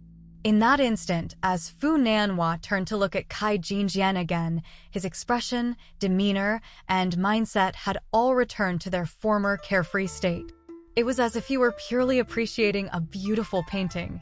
Beautiful women were always very pleasing to the eyes, and he was going to enjoy this visual feast as much as possible. After all, after they left this town, she was destined to meet her demise at his hands. Ultimately, nothing mattered aside from his pursuit of the Great Tao, and all obstacles on that path had to be cleared away. With that in mind, a sense of clarity welled up in Fu Nanhua's heart.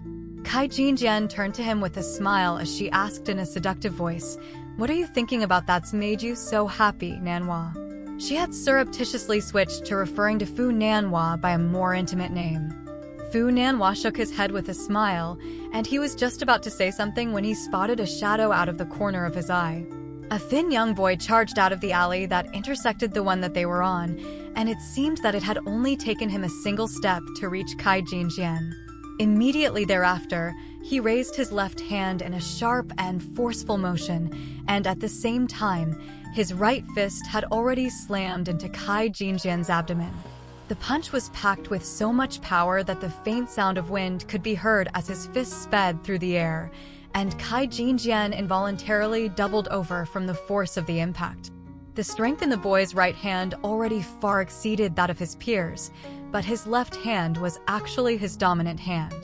Hence, he was holding his weapon in his left hand, and at this moment, the weapon had been plunged in its entirety into Kai Jinjian's throat, piercing straight into the underside of her oral cavity. The boy didn't stop there, throwing another punch with his right fist into Kai Jinjian's chest while continuing to raise his left hand, ensuring that there was no way his target would survive this sneak attack. In the next instant, blood began to gush out of Kai Jinjian's fair and delicate neck. After that, the boy exerted force through his core and his feet, driving his shoulder into Kai Jinjian's chest and violently slamming her into the intersecting alley. Fu Nanhua was completely rooted to the spot, and in this instant, his mind was entirely blank.